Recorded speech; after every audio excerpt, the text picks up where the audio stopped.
people like me, it's still soldiering on. I want to talk about this card in particular. We have 6 championship fights, 6 millionaires going to walk away from here. We have 7 non-title fights. One of them is in the middle of the main card. It is the debut of Aspen Ladd against Julia Budd. And then the rest of it is just kind of a basic 5-fight prelims. And it kind of shows everything else that PFL does than, the playoffs that are progressing, because it has a couple of people they want you to meet for next year. Dakota Ditcheva, Ali Walsh. It has a couple of the people they probably wish were in the playoffs right now. Magomed Karamov, Natan Schulte, Jeremy Stevens. It's got all of that. I want to talk to you about the prelims. I don't think we're going to give full 7 to 12 minute capsules for all of these fights, because it's either people that we can't know much about, like Walsh, or people that we already know pretty much everything about, like Lyson Tebow. But how about we jump into these prelims, and I'll just kind of fast pitch them at you and give me a couple thoughts. Does that sound good? Yeah, that's great. All right. At least as the card appears to be currently constituted, the opening bout at the PFL Championships this year features a couple of fighters making their professional MMA debut. Not just their PFL debut, but their debut as professional mixed martial artists, period. So take that, everybody that thinks PFL signs nothing but UFC retreads. These people are 0-0. We got Ali Walsh, who is a prospect with a little bit of buzz around him, and Tom Grazer in a lightweight matchup. Right now, Walsh is minus 350, Grazer plus 250. You mentioned off the top that these were 2 gentlemen hard to find tape on. Give me whatever couple thoughts you have about this one. Ali Walsh is Muhammad Ali's grandson. That's important. That's the reason why he's here. And Grazer he said he's had a lot of blood and guts fights. In a post-fight interview, when I saw him win by triangle, in his fight, he looked like he had no ability to understand any sort of striking range or distance, couldn't get a striking going, couldn't find the range, got taken down after losing on the feet against a debuting amateur, got back to his feet after scrambling a bit, having active hips, and then ended the fight by triangle after I think he gave up the takedown on purpose. He seems to be a BJJ guy. That's what I know from him. Ali Walsh is clearly being set up to win a fight. Mind you, this fight from Grazer was from 2018, so this was 4 years ago, and that was the most recent thing I could find. All right, so this is not a betting show, as Keith would never hesitate to remind you if he were here. If this were a betting show, we would not be telling you to bet on this one because, again, hard to know much about this one. From there, we go to a couple fighters that we do know a little bit more about. It is Dakota Ditcheva versus Catherine Korjanis. Ditcheva, 24-year-old from Manchester, 24, she's not a long time anything. She's 24, but someone who had a kickboxing career before crossing over to mixed martial arts. She's now 6-0, and she actually made her PFL debut back in August at the last PFL event. That was the semifinals plus, and this was one of the plus items on it. She finished Hasna Gaber in 58 seconds with a, frankly, gorgeous knee to the body. Yeah. It was one of the ones where she hit the liver or the floating rib. You just see the woman melt in stages, goes down, and I can't remember whether she physically tapped the mat, but it was just basically no moss. She was fully conscious, but her body was no longer obeying her.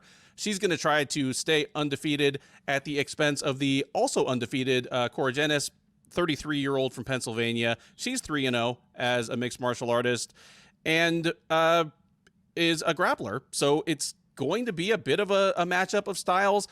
The UFC, you can tell that I do 45 previews a year and they're almost all UFC. PFL wants to put Ditcheva over. She's British. She's undefeated. She is very exciting as a fighter, and subjectively, she's attractive. She's very cute. So all good things, to the point that she's now about to have 2 fights, despite the organization not having a division for her yet. So whether this tells us we're going to have a flyweight division in PFL next year, or they're just going to keep giving her, showcase fights and like feeding her lots of food until they can make her fight Kayla Harrison. I don't know which is the case, but tell me who you think wins this one and how it looks. Oh, sorry, real quick. Ditcheva minus 350, Korogenis plus 250. Another big line on this one. I didn't pull the odds on this one. The other ones I did see some odds on. I figured she was probably be a 3-1 favorite, Ditcheva. In her last fight, her opponent was throwing heat at her, and she stayed definitely calm, when she was getting heat thrown on her. The way that the whole sequence started with her getting that knee to the body in the clinches, she actually landed like a push kick that knocked her over, and then she kind of closed the distance, landed some accurate strikes, got in the clinch. She fights a very tall person's clinch game, and she's really good in the clinch. And yeah, the knee to the body was great. It's I'm going to call her Catherine. What was her? How do you say her last name again? I am not dead sure. I've been saying Korogenis. Like the fights of hers I've seen. I was watching with the sound off, and I probably wouldn't have been able to hear the announcing anyway. Because they were like live in the venue things where the announcer was like, it sounds like a teacher from a Charlie Brown special. So yeah. Oh gosh. She like you said, she's a BJJ practitioner. She fights out of Novo Niao in Phuket, Thailand. If you find her on social media, she does a lot of stuff in the gi. I feel like this is a setup fight. Like, in the fight before this one, the Ollie Walsh fight, I want to also mention that the PFL has been in the UK a lot this past year. They had 2 of their big main shows in the UK. They look like they're really trying to corner that market with Brendan Loughnane, her as well. Her mother is also a world champion kickboxer, so she comes from a long line of kickboxing in their family. She seems to be well schooled.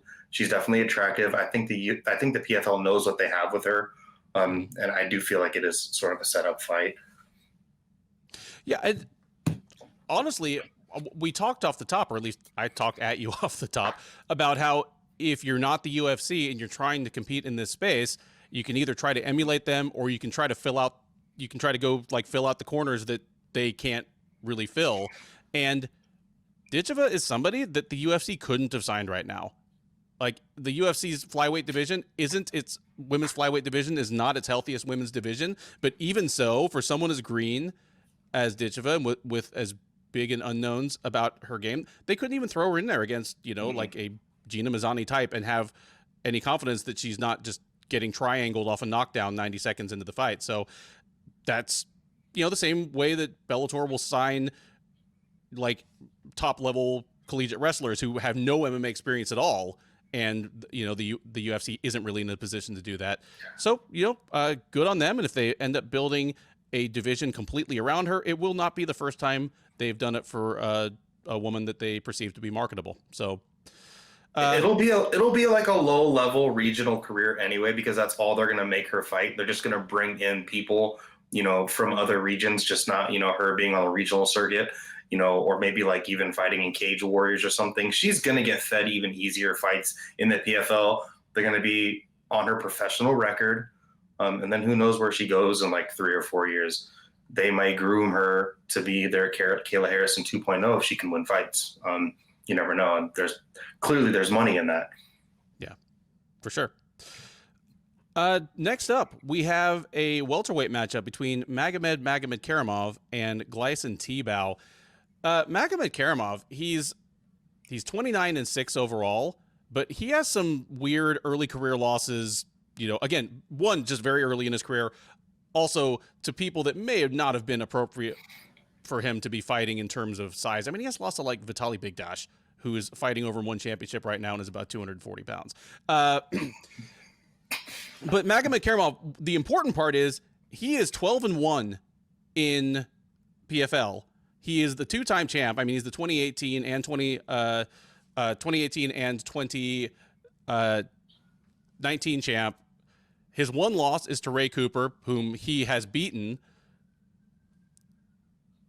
Like I said, he's probably PFL's most accomplished fighter, period. He ended up missing these playoffs because he only fought once during the regular season. Everyone else fought twice. So even though he got a quick finish and got 5 points for it, he didn't get enough points to make the playoffs. For other reasons, Cooper didn't make the playoffs. So we have a Cooper and Magomed Karamov free final, but they wanted to get Magomed Karamov in here somehow, so they have him taking on Tebow, who's already spoiled things for one of their biggest signings. I mean, he got a controversial decision win that got Rory McDonald off with a flat tire in PFL. Gleison Tebow's greatest career win is a loss to Khabib Nurmagomedov that he probably should have won. Does he get it done here? He's not favored to. This is Magomed Karamov minus 410, Tebow plus 330 on the comeback. How do you feel about this one? Does the PFL like just not drug test? I don't know of any specific things they have in place, so I assume. You have to assume that Tebow is on every steroid on the planet then. Because he looks very different now at 170. It's not like a 155er that put on a little muscle. Like, he looks very different at 170 in the PFL. He looks fucking huge. Like, he was already huge. He was already big in the UFC. I mean, he was one of the first guys, because he was doing this back in like 2007. He was one of the first lightweights in the UFC to make an obvious, like, big water cut and just come out as a huge guy that had a size advantage over a lot of his opponents. I mean, it was much reduced by the time he was fighting Khabib in like 2012 or 2013. Like, the rest of the division had caught up to him. But he's so big in the PFL. He looks huge. Like, his fight with Rory McDonald, you can add that to the James Krause weirdness with the, Derek Minner. You could add that to the tape delay, weird gambling snafu potential, how he lost that fight to Rory. That's like maybe the biggest robbery in MMA. Like top 10. Like, it's bad. It's bad. It was rough, and like, it's bad. One more mark on a disastrous year for Rory McDonald. But oh god, yeah. I'll tell a personal story, like, about Tebow. I mean, it's not that exciting a story, but my girlfriend at the time, in like the mid 2000s, would end up watching a lot of MMA with me, just kind of out of the corner of her eye, or because I wanted to go to the Buffalo Wild Wings because it was on, and I didn't want to buy the pay-per-view at home. So she ended up watching a lot and wouldn't make too many comments on things. But there were two fights where she just looked up at the screen and was like, how are these guys even allowed to fight each other? Because the size difference was so ridiculous. And the two of them, and this is obviously for the era, one was Nate Marquardt versus Martin Kampmann. And that was the fight right before Kampmann dropped from 185 and was like, fuck this, I'm going down to welterweight, because Marquardt looked like a suit of armor that would like go on over top of Kampmann. And then the other one was Gleison Tebow versus Cal Luno. Cal Luno, this small Japanese lightweight from the proto days. I mean, he fought at 155, but he fought at 155 in the early UFC, and then in K1 MMA, where none of those dudes cut weight, and he's fighting like Kid Yamamoto and stuff. But for him to fight like a modern, for the time, big lightweight was ridiculous. He's like a current bantamweight, like a today bantamweight, fighting a current welterweight. Oh, absolutely. Like, you tell me that one of the big bantamweights, like Sean O'Malley type, doesn't like dwarf Cal Luno? Absolutely. Yeah. But yeah, anyway, that's what I think of when I think of Gleison Tebow. But you're right. He looks like he's in the middle of turning into the Hulk. He's shredded, and he's getting older, so it's, there's something there that's a big red flag. Magomed Karamov was on like a 13 fight win streak before he lost to Ray Cooper. And he was winning until he got hurt. And then he came back and still won. He even has a win over the finalist. He's gonna go finish Tebow. Tebow might be able to hang tough, but I could see Tebow going in for a shot. Magomed Karamov has a really good guillotine. I could see him just guillotining Gleison Tebow's head off. Yeah, he is good. He is good. He is like a UFC, Bellator. Like, dude, he could be the Bellator champ tomorrow. He beat Chris Curtis twice easily. Yeah, and Chris Curtis is doing pretty well in the UFC right now. Like, there's the dividing line between talent between the UFC and the kind of next tier of promotions, Bellator, ONE, PFL. It's not like you're looking at oil and water and there's just this hard divide. Like that hasn't been the case for a long time. Just I mean, once the UFC started, cutting good fighters because it costs too much. Mm-hmm. Yeah. You're absolutely right. And I said we weren't going to talk for 7 to 12 minutes about these prelims, and now I think we just talked for 7 minutes about that. Shall we move on? Yes, please. All right. Next up, we have a lightweight matchup between Natan Schulte and Jeremy Stephens. Schulte, a former champ as well. I think he's one of the, just based on the eyeball test, who he's fought, how the fights have looked, I think he's probably a top 25 lightweight at the very least. I think he's a really good fighter. Things did not break his way this year, but again, PFL wants to get him on screen. And they got him against Stephens, who was very, very surprised to be cut from the UFC earlier this year. He was like, I thought we were cool. I'm like, dude, nobody is cool with the UFC. They cut you when you're not useful anymore, or when you cost more than they think you're worth. Also, you had a 6-fight winless streak. Like, what did you think they were going to do? You have to win. Yeah, Stephens is now cool. Yeah, I mean, Stephens is now 1-1 in the UFC, or in God damn it, he's 1-1 in PFL. He lost to Clay Collard, a fighter that was about as tailor-made for the 2022 version of Jeremy Stephens as possible. I mean, we're talking about a guy that left MMA to go do bare knuckle boxing and then came back. That's the guy you give to Jeremy Stephens to see if he can still do it. He couldn't do it. Came back with a win over Miles Price in June. They got him on this card too. He is another massive underdog. Schulte right now -400, Stephens +310. I think I know where you're leaning on this one. I don't think of you as a secret Jeremy Stephens stan, from what moderate amount I know of you. But tell me what you see here. I think Natan Schulte's actually pretty good. He has a good submission game, pretty good striking. He just came off a win recently, beat Marcin Held. He did lose to OAM, and that's the reason why OAM is fighting for, the $1 million. Jeremy Stephens, like you said, he's, back at 155 at least, so he doesn't have to cut weight. But he even had trouble cutting weight in the PFL. He had to shave his head. And the guys that even his lone win out of his last 7 fights, was against a 500 fighter. You gotta go with Natan Schulte in this fight. I don't even. Did we hear? Did you say the line? Natan Schulte is -400. Stephens +310. Just yet another 4-1 favorite on this undercard. Yeah, it could be more. It could be more. I agree, because Stephens' routes to victory would all involve Schulte making a giant mistake. Stephens has some of the most overrated one-shot power in MMA history. The UFC always tried to pitch him as this guy who could knock you out if he just touched your chin once, and he did that I think twice in a 20-fight UFC career. Just always the most overrated power and most underused wrestling in the UFC featherweight or lightweight division, wherever he happened to be fighting at the time. And he lost it.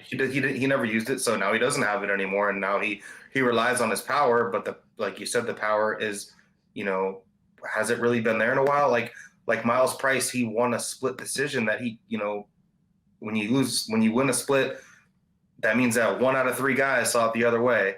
And that means that there was people out there watching it that probably saw it the other way too. You got to go with Natan Schulte in that fight. There's, he's a 4-1 favorite for a reason. Agreed. Next up, last on the undercard, this would have been a fight that I would have said to you, hey, let's actually do a full segment on this, back when this was going to be the PFL debut of Shane Burgos. Burgos was let go by the UFC earlier this year he was on a 2-fight win streak, I think, and was kind of one of your Clay Guida, Cole Miller, reliable mid-card action fighters that the UFC's always been kind of built on. I mean, they're always waiting for the next star. It's a star-driven sport, but ultimately, he spent several years as one of those fighters who was never in a bad fight and cards are built around that. Even if you've got a star, this isn't boxing. The UFC needs 5 or 6 or 8 of those men or women per card to make it something that the average fan will want to buy. Nonetheless, they let him go. He went to PFL. This was going to be his debut. He ended up injured. He was going to debut against Shayman Moraes. Instead, it is now Shayman Moraes versus fellow former UFC fighter Marlon Moraes, who actually is making his return because he entered the UFC in the first place as a departing World Series of Fighting bantamweight champ. He's back. It's Moraes and Moraes doing a rematch of a fight that happened a little over 7 years ago. I couldn't even find odds on this. I guess it came together late enough that none of the sites I usually go to, like I went to fightodds.io, bestfightodds.com, where they just kind of aggregate 8 or 10 of the biggest books. I went to a few of the sites of the bigger name books. I couldn't find any odds for this fight. I'm interested to see what they are because Marlon ran over Shayman in 2015, like dominated him, choked him out in the 3rd round. He'd won both the first 2 rounds easily up to that point. But it's 7 years later, and the 2 guys are the same number of days older, but the amount of tread off the tires, I mean, Marlon Moraes' tires are now as bald as his head. I think it might be revenge time, dude. I mean, I didn't do a ton of tape study for this because Marlon in particular is very much a known quantity, but I don't think he automatically gets takedowns at will and runs over Shayman Moraes on the ground. I don't know if he walks through Shayman Moraes' punches on the feet anymore. Like, his chin is compromised, dude. Like, what were you thinking about this fight?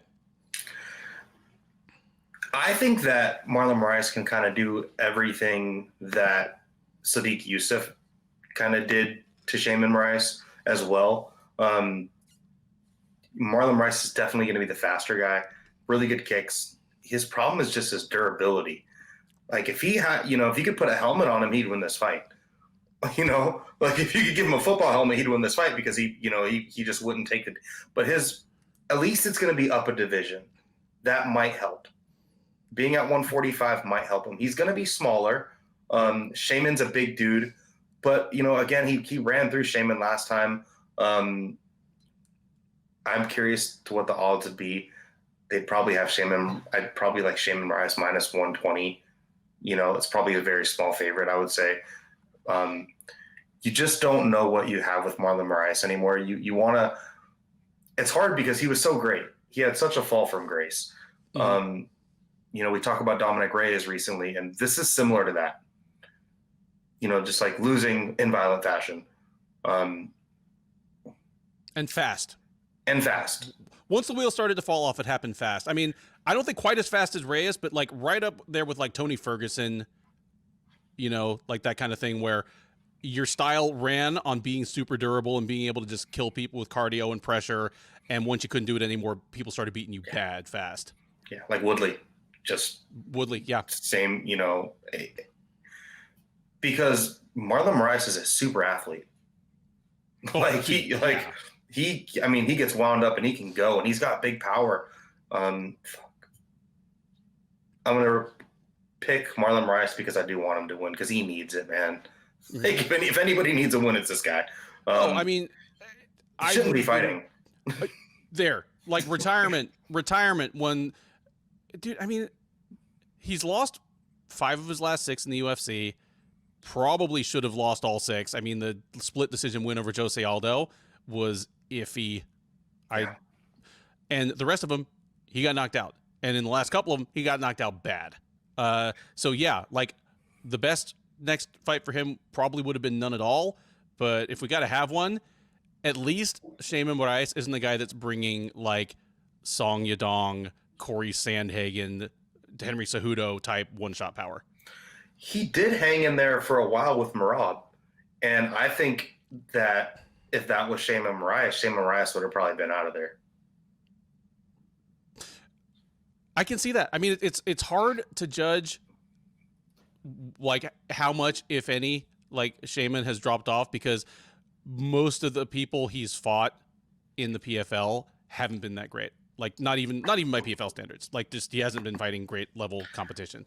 Like and the good ones he fought, like Lance Palmer and Brendan Loughnane, beat him. So you might be right. Like Marlon Moraes may just show up and be still, no, there's levels to this. I'm a cut better than you. Like I was 3 levels better than you 8 years ago. I'm still a level and a half better than you. We may find that out, or it may just be a depressing thing where a silly jab or right cross that Marlon Moraes would have laughed off a few years ago, like actually hurts him, and we're like, oh, this is going to be ugly for as long as it lasts. Do you think he'll just go out there and step on the gas and just say, F it, I'm going to go for it, and will he go die on his sword, or will he play a cautious game? I think the best way for him to win is go die on his sword. And that's what he's done. I mean, he's shown, to his credit or to his detriment, Marlon Moraes has made no real adjustments to his approach. No. Like, dude, going into a fight with Song Yadong, a guy who's, I would argue, his main standout attributes right now, aside from being really young and being big, are he hits hard. He's a guy that without overswinging just seems to have like those rolls of nickels in his gloves. Mm-hmm. And Moraes and really good in the pocket. Yeah, and really good in the pocket. Like a nightmare. And what did Moraes do? Ran right at him, engaged him in the pocket, and got slept in 2 minutes. So no, he's not made any adjustments. And him being Moraes, he's probably like, well, I know Shane Moraes. He hits like a pipsqueak. I'm gonna go and take this fight to this guy, and it's gonna be a vintage performance. And it'll just be 2021 vintage instead of 2013 vintage. We can only hope for the best here for him. Minimal damage. That's it.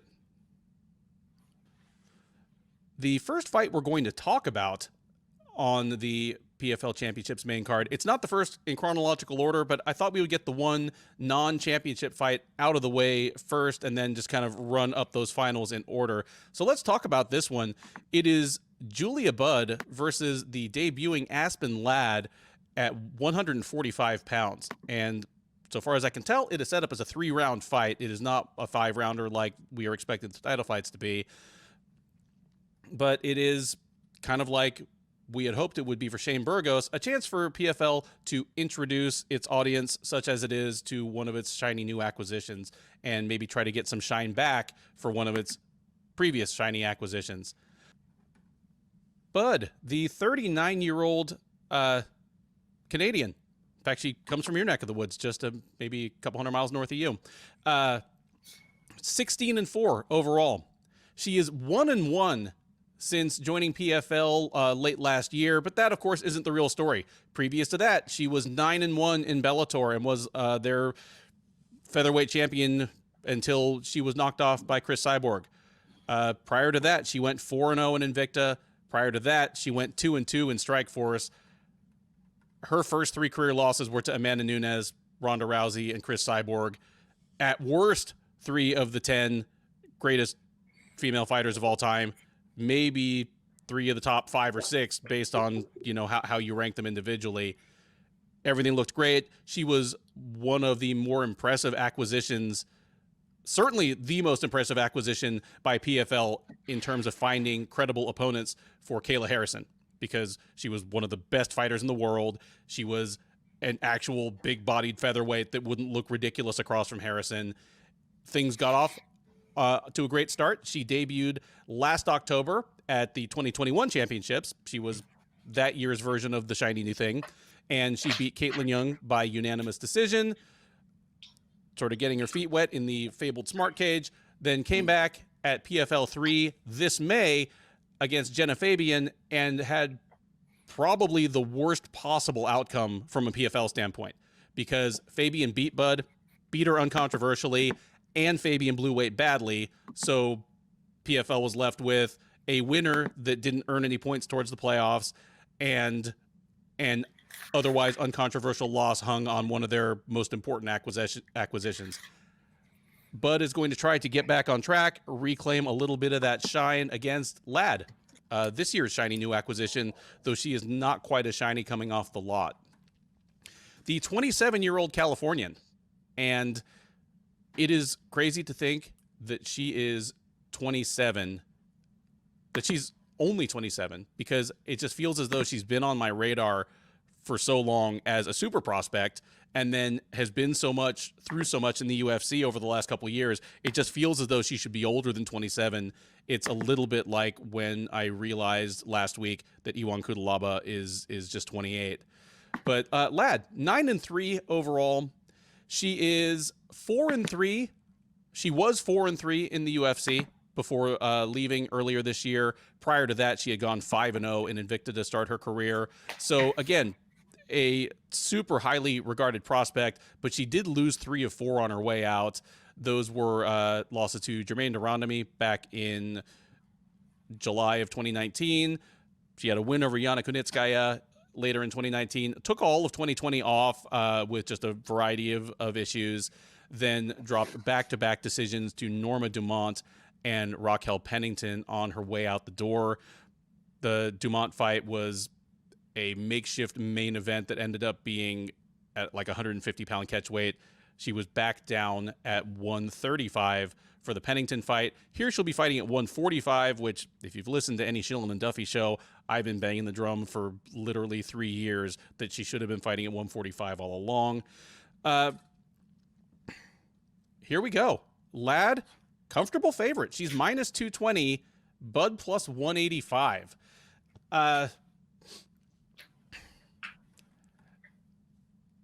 Julia Budd, man, she was so good for so long.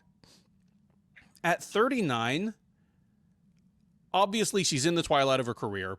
Even if we think of women's 145 and 155 by extension as the equivalent of men's light heavyweight and heavyweight, where fast twitch athleticism isn't as important and fighters can generally thrive like later into their careers and just continue to experience success there. 39 is really pushing it, but her game never really ran on blazing, speed of light stuff anyway.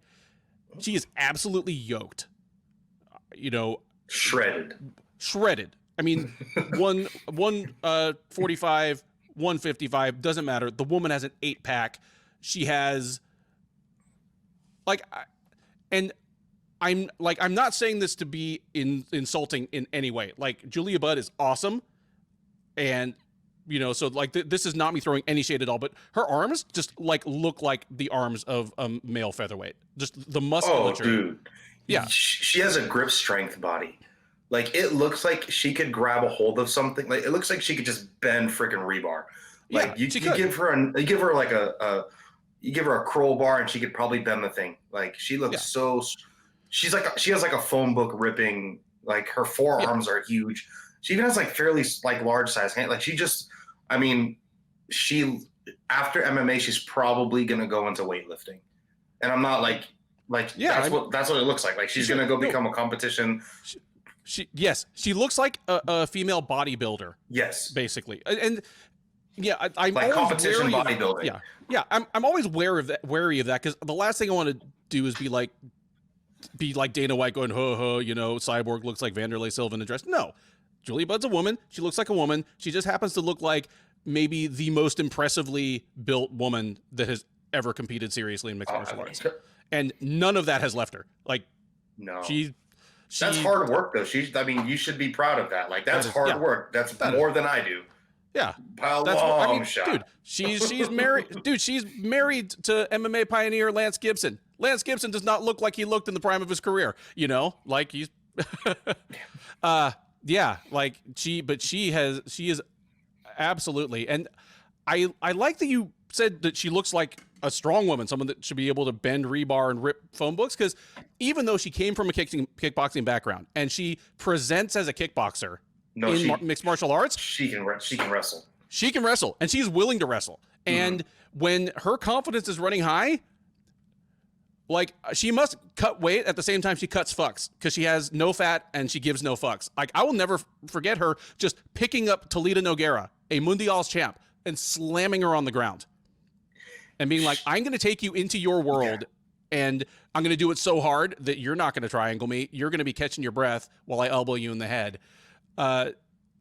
She's got like Michael Chandler type strength, like in a woman's frame. Like she's got a horsepower. She's got like, I mean, she looks like she could, I mean, just grab a 100-pound sack of potatoes and throw that thing over her shoulder like it's no one's business. And like, I'm just going to get right to it. She should not be this big of an underdog against Aspen Ladd. And like, I used to be on a gambling podcast. This is where you say bet the dog.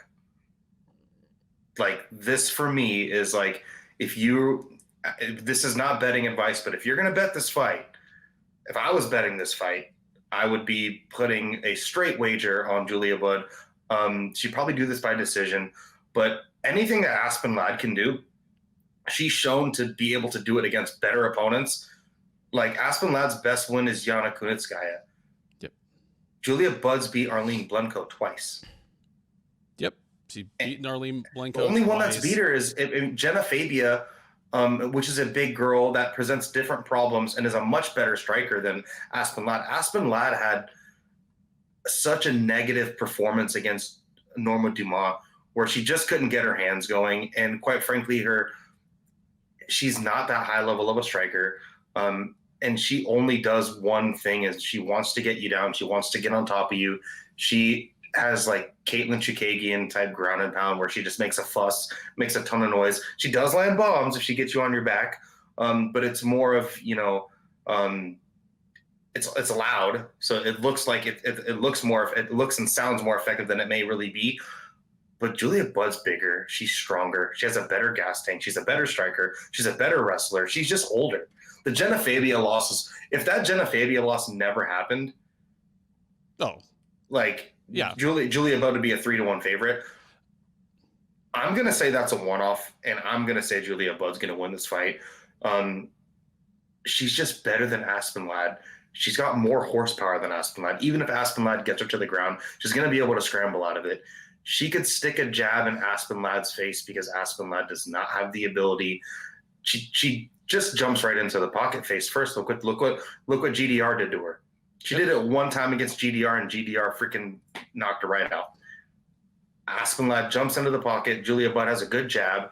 I could see her just putting a jab in her face and negating any takedowns. And Julia Budd is also good in the clinch against the cage. Like, she just does everything better than Aspen Ladd, and I think it's ludicrous that Aspen Ladd's a 2.5-1 favorite. I could not agree with you more. And people who would fade Budd based on the Fabian loss, I do wonder whether they watched it, because the problems for Budd in that fight, Fabian was huge. I mean, long. She's taller, longer reach, and she was literally a 160-pound woman. Like, Budd was tired in the third round from trying to take down a woman who looked like she might have outweighed her by 15 pounds in the cage that night. Those aren't things that are going to happen against Aspen Ladd. Like Budd, even if her gas tank is not what it was in her prime, like say 5 years ago, I don't trust Ladd's anymore. Like, Ladd's gas tank has been one of her question marks even in her best fights. And 145-pound Ladd, again, knock on wood. What's his fight at? What weight class? It's at 145. It's at 145. They have Budd listed at 155 because that's the last weight she fought at. So does the Sherdog Fight Finder. Like, we just have them whatever weight they weighed in at last. But it's at 145. Yeah, I'm with you. And it's the same thing I kind of said about the Schulte versus Stevens prelim. The things that Aspen Ladd does well just don't line up with her. No. Like, even if Budd makes a mistake, even if Ladd has a great round, it doesn't necessarily translate to her winning that round, let alone finishing the fight. Like, she's going to be badly outclassed on the feet. If she does get takedowns, there's always the question of, with Budd as the actually larger bodied woman, whether Ladd is the one who's getting tired from the wrestling first, even if she's winning the wrestling exchanges in the early going. Yeah, it all points to me. For me, it all points to a Budd decision win here as well. Yeah, if Ladd gets tired enough, like, for as vaunted as Ladd's ground and pound is, and I agree, some of that is the sound, but I mean, she does land hard strikes down. She does. Bud's ground and pound is ruthless. Yeah. Like, yeah. With more power. Yeah. So if she doesn't Ladd yell. gets tired enough, and this thing ends up on the ground in the third round, Budd could get a finish. but I wouldn't. That wouldn't be my first pick either. My guess would be Bud by a pretty straightforward decision here. Wouldn't surprise me if she won all 3 rounds. Yeah, and with Ladd, especially against Rocky's good. Raquel Pennington's pretty good. I put her at a higher level. She's has better boxing combination stuff than someone like Norma Dumas, but Norma Dumas is not better than Julia Budd. No. Like Julia Budd defended her belt how many times in Bellator? Yes, it's Bellator, but like it's women's featherweight belt. That doesn't matter what. Doesn't matter what. Her wins in Bellator match up favorably with Cyborg's wins in the UFC at the same time, where the UFC just kept on taking the Invicta bantamweight champs and pushing them up to 145. Yeah, 100%. And I just really think if that Jenna Fabia just is way longer. It's just like everything Aspen Ladd does, Julia Budd just does better. She can just do it better. I don't know I'm curious to watch this line this week because there's no way that she closes as that much of a favorite. 2.5 to 1 in MMA that's a big favorite. Was it minus 250? You said? Around minus 220. 220. Okay, still 2-1. There are some books out there that have her minus 250, but the kind of median is minus 220. Sheesh. Okay. Well, we'll see. I might have to go take a look. Yeah. But for now, you've got Bud by decision? Yeah. Mm-hmm. All right. Next up at the 2022 PFL Championships, we have the light heavyweight championship fight featuring Omari Akhmedov and Rob Wilkinson. Akhmedov, the 35-year-old Dagestani, is 24-7-1 overall. He is 3-1 since joining the PFL late last year. Much like Julia Budd, he got signed in 2021, had his debut, just kind of his meet the fans fight on their championship card last October. He actually lost that fight, got knocked out by Jordan Young. May Young rest in peace. Otherwise, for all we know, he might be in this fight. But came back this year with a perfect season, finishing Victor Pesta, Theodoros Augustolis, and Josh Silveira. Finishing the first 2, then getting a decision over Joshua Silveira, of course, the son of ATT's Conan Silveira, in the playoffs back in August to punch his ticket to the finals. Prior to joining PFL, he had been in the UFC for years. He went 9-5-1 in the octagon at welterweight and middleweight, kind of moved up, started as a welterweight, moved up to 185, had some good wins in both divisions, joined PFL expressly as a light heavyweight. So he's been moving up the scale kind of probably as expected throughout his career. He's going to try to make himself a millionaire against Wilkinson. The 30-year-old Tasmanian, 16-2 overall. He is 3-0 in PFL. He made a quick stop in the UFC. Poor guy. I mean, he was kind of the Israel Adesanya before he met the real Israel Adesanya, because he came up as, I think, an 11-0 prospect, definitely presented as a kickboxer in Oceanic Promotions, got signed to the UFC, and then they threw him right in against CR Bahadurzada, so a world-class kickboxer, and then Israel Adesanya in what I believe was Adesanya's UFC debut. He got knocked out in both those fights. That was it for Razor Rob in the octagon. He went back to Australia, had a couple fights there, got signed to PFL this year, and has, like I said, gone 3-0 with 3 knockouts. Bruce Soto, Victor Pesta, and in the playoffs, Delon Monte. So 2 former UFC, at least middleweights, looking to make themselves quite rich here. Wilkinson is actually a comfortable favorite. He's minus 200. Akhmedov plus 170. On the surface, this would appear to be a certain contrast of styles. Akhmedov, there's 2 kinds of Dagestani fighter. There's the all spinning shit all the time, Zabit Magomedsharipov, that's about 10% of them. And then there's just the ultra grinder. And Akhmedov is a little bit more of the grinder versus Wilkinson, who, again, presents as a kickboxer, but has been surprisingly willing to fight on the ground as well. Who do you like in this fight? This is it's weird that these guys are in this position, but good for them, good for them on it, because Omari Akhmedov was not anywhere near close to fighting for $1 million year season. And then Rob Wilkinson, like you said, he got finished twice, I watched Rob, similar opponent they both have against Victor, against Victor Pesta, and they both knocked him out. Rob Wilkinson's fight against him up until the point where he knocked him out was like not very impressive for me. He just kind of just would push into the pocket, would pressure with his chin up, his hands down, and not throw anything. He does seem to have good power, but again, Victor Pesta was knocked out twice in a row by these same two guys. Omari Akhmedov does have a pretty good takedown game. We saw him kind of get teed up and knocked out by Jordan Young, like you said, rest in peace. But since then, he's looked good. I do like when these guys grapple and these guys that are big and heavy and strong on top start to utilize those like strongman head and arm triangle type submissions. Rob Wilkinson has some pretty good takedown defense. He's a pretty good combination puncher. He's definitely a big dude. Like, he's definitely going to be a lot bigger than Omari Akhmedov. His problem is whenever he fights anyone on the UFC level, he loses. And he's kind of beat a 16-2 record is great in MMA. Like, that's a great record. But if you really look at it, like, it's 16-2, but the 16 is kind of really no one. I would not gamble this fight if someone said, here's $100, I want you to play it on either one of these guys. I would probably go with Omari Akhmedov, just because I feel like he can do more things, and because you'd have a higher return on your money. Him being a 2-1 underdog.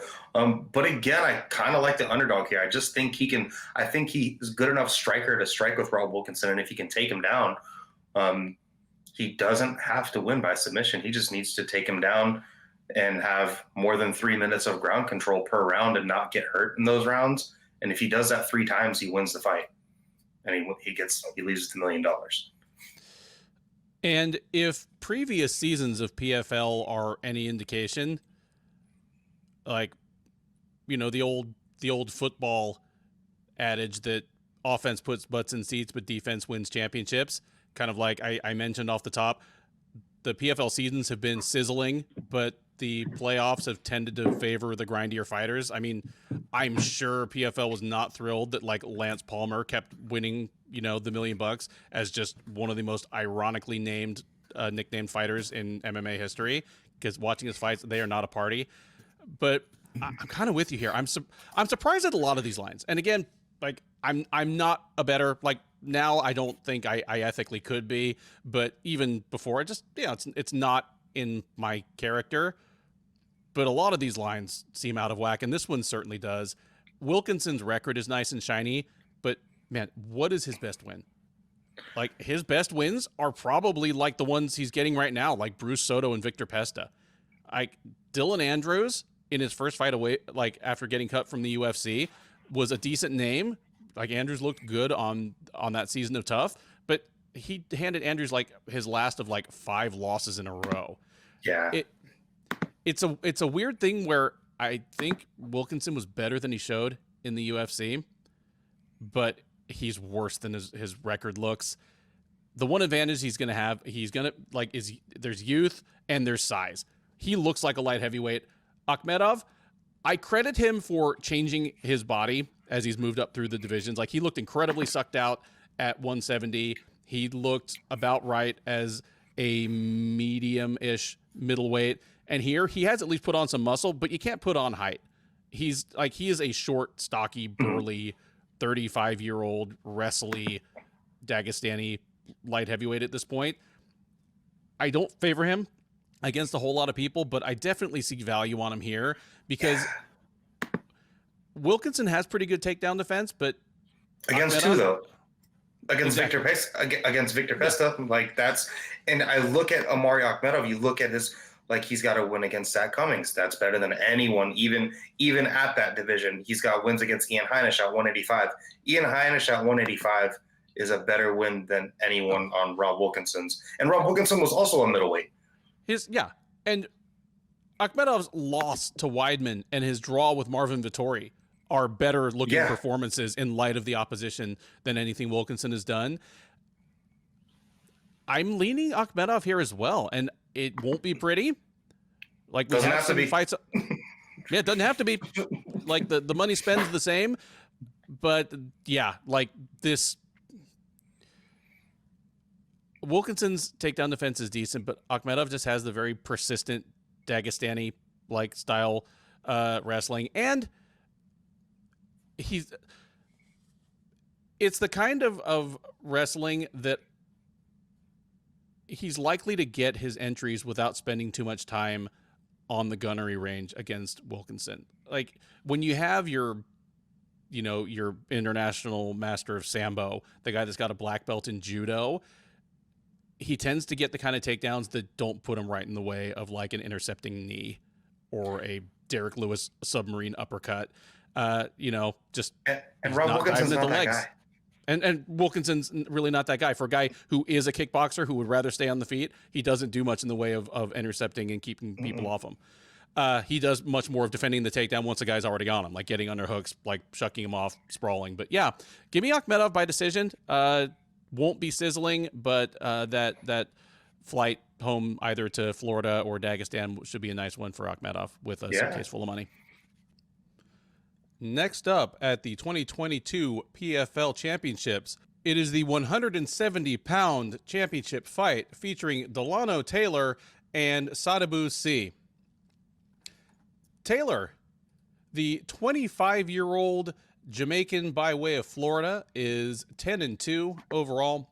He is 3-1 in PFL, joined as an undefeated prospect out of primarily Florida-based organizations like Titan FC. He has wins over Mark Martin, João Zeferino, and Rory McDonald, sandwiched around a pretty one-sided loss to Magomed Karamov, but nonetheless, it is Taylor here in the playoffs through a variety of issues, but primarily because, again, Magomed Karamov only fought once during the regular season and therefore did not rack up enough points to even enter the playoffs. So he is going to look to be a very surprised and surprising millionaire against C. The 35-year-old Swede of Senegalese descent is 12-6-2 with one no contest overall. He is 6-4-2 with one no contest in PFL. He is 5-2-1 with one no contest at welterweight. He competed first at middleweight, then dropped to welterweight. He is one of just a handful of fighters to compete in all 4 seasons of the Professional Fighters League. He is the only fighter to make the playoffs all 4 seasons, even if he needed a little help last year. He needed someone to be injured to be able to enter the playoffs last year. But however he got there, he is the first and only fighter to make the playoffs all 4 years. He is hoping 4th time is the charm. He is slightly favored. He's minus 155, Taylor plus 135. Basically, the PFL welterweight division had been the Cooper and Magomed Karamov show for 3 years. They were the clear number 1 and number 2 guys. They had fought each other. They had beaten each other. It looked like kind of the rivalry we were going to get until one guy retired or signed somewhere else. But this year, the universe conspired to make neither of them the universe didn't conspire, at least in one case. They conspired to fuck it up for themselves.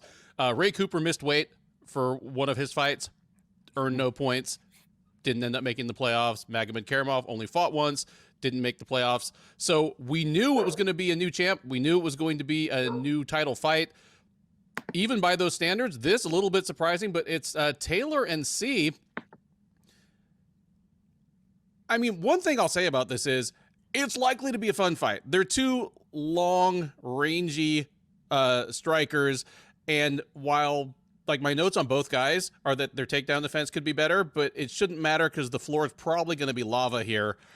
Sadibou was already a long rangy guy at 185. It's impressive to me that he cut down to 170 and he doesn't look sucked out. He looks basically the same. I mean, I've never seen them standing in front of each other, but I feel like if he stood in front of like Neil Magny, they'd look basically the same, but C's wingspan would be even a little longer and he might be like a half inch taller. But he's got that same kind of just tall, lanky body that's all arms and legs. It's interesting how differently he uses it than Magny. Keith likes to call Neil Magny an all the way out or all the way in fighter. Like he's perfectly happy working a jab, like throwing some long kicks out there. But if you try to get in that mid range, then he's going to rush you, clinch, and either try to wrestle you or try to mug you from the clinch. C is just an all the way out fighter. I mean, if my legs were 15 feet long, so would I. His takedown defense is a little suspect, but part of that is that he throws so many kicks. Usually when you have a kickboxer that doesn't want to get taken down, the first thing to go are any kicks above, like, the middle of the calf. Like they stop kicking the body, they stop kicking upstairs. But C really doesn't. He throws a ton of kicks. They have decent power on them. He throws them with both legs. He throws them to all levels. He's just kind of he's a rangy southpaw. Taylor is also tall and rangy. I don't think he's going to be quite as tall or have quite the same reach as C. But he sets up orthodox. That always creates kind of really great or really lousy kickboxing matches for me. Like there's some where it just becomes super awkward and we get, 15 minutes or 25 minutes in this case of hand fencing and not a whole lot. And then there are others where they're just not used to seeing what the other guy's getting. We get just tons of like brutal kicks to the, the open side and stuff, or someone getting head kicked or just getting knocked out by like, a check hook that they just didn't see coming over their jab. That's the kind of shit I'm hoping for. And Taylor could deliver it, man. I mean, it throws lots of flying knees. Those are fun to see. He finished Rory McDonald with just a massive right cross that put him down. His first win in PFL was a TKO on one of the grossest injuries I've ever seen. I don't know if you saw the Dilano Taylor versus Mark Martin fight, but Mark, like, he hit Martin in the eye and he looked like sloth. Like his eye just like came out and moved like an inch down his face. It was terrifying and disgusting. It was like kiltered off. Like it's like what there. He looked like he was like. It looked like a birth defect. It was bad. It looked weird. It looked bad. Like that's a bad injury. Like I don't know what happened to that guy. I hope he didn't lose his eye, but that's like lose your eye type injury. Like he punched his eye out of the socket. Yeah. It ended his marriage. Like Mark Martin went home and his wife left him because she could tell he'd been seeing other women on the side. Quite literally. He definitely had to take his driver's test again. He had to at least take the photo again. Yeah. This ain't you. It ended up like, I know it ended up being like an orbital fracture, but then there was some edema behind the eye that kind of made it push out. But like just like a patch with pressure, they were able to fix it. His vision was generally fine afterwards. Yeah, I followed that story a little bit just because the last thing I did before doing this for a living, I worked in ophthalmology for 15 years, so I shit always kind of like pings my radar. But yeah, Mark Martin's fine. So is Dilano Taylor here. For a guy who doesn't actually have like many TKO finishes, let alone like straight knockouts, I feel like Taylor has a lot of power. I feel like he's the type of guy that it's a matter of kind of him running into some of the right opponents and he would just start knocking dudes out. That's the really kind of interesting thing. Like really good punching mechanics. Like his straight right that he knocked out Rory with. So, C and Taylor do a lot of things the same as far as like the way they use their range and stuff. But the two things they do different is Sadibou C is way too willing to take the back foot, in my opinion. And Dilano actually has a pressure striking game where he uses his range, he uses his jab. He uses his jab not only as a range finding tool, but he'll pepper you with the jab, and he'll use that, to set up like that offbeat 1-2. he hit Rory with was kind of similar to like the same offbeat 1-2 that Nate Diaz throws, but Dilano's is way faster and way more powerful. He's got really good mechanics. Like you said, he throws a lot of jump knees. He's got venom. I feel like a lot of these lines are making me wary, knowing that Sadibou C is a favorite in this fight, because I feel like this is just a straight pick'em fight. And this has like pre-recording tape delay lines written all over it. Like, I don't know why, like Aspen Ladd, Omari, Akhmedov, like those people should not be as big of underdogs. Like, and this is another one where I feel like Sadibou has probably fought the better guys. But look at Sadibou C's fight with Rory McDonald, way closer than, Delano's fight. Delano was able to scramble, get up off his back, and then go and deliver a finishing blow. I think Dilano Taylor is a more aggressive puncher. I feel like Sadibou C he uses his range well. He throws a lot of teeps. But if you watch any of his fights, he is always fighting off the cage. He is always fighting off the back foot. And the back foot's fine if you're using it to pivot out, to create angles, cut the angle, deliver your shots. But he gets pressed straight up to the back of the cage in like all of his fights. And you're fighting a guy that's probably, the guy that's closest to you in length. And Dilano Taylor's kind of straight right reminds me of Jeff Neal's straight left, just perfectly straight bullet. I think he's going to go in there and hit Sadibou C a lot.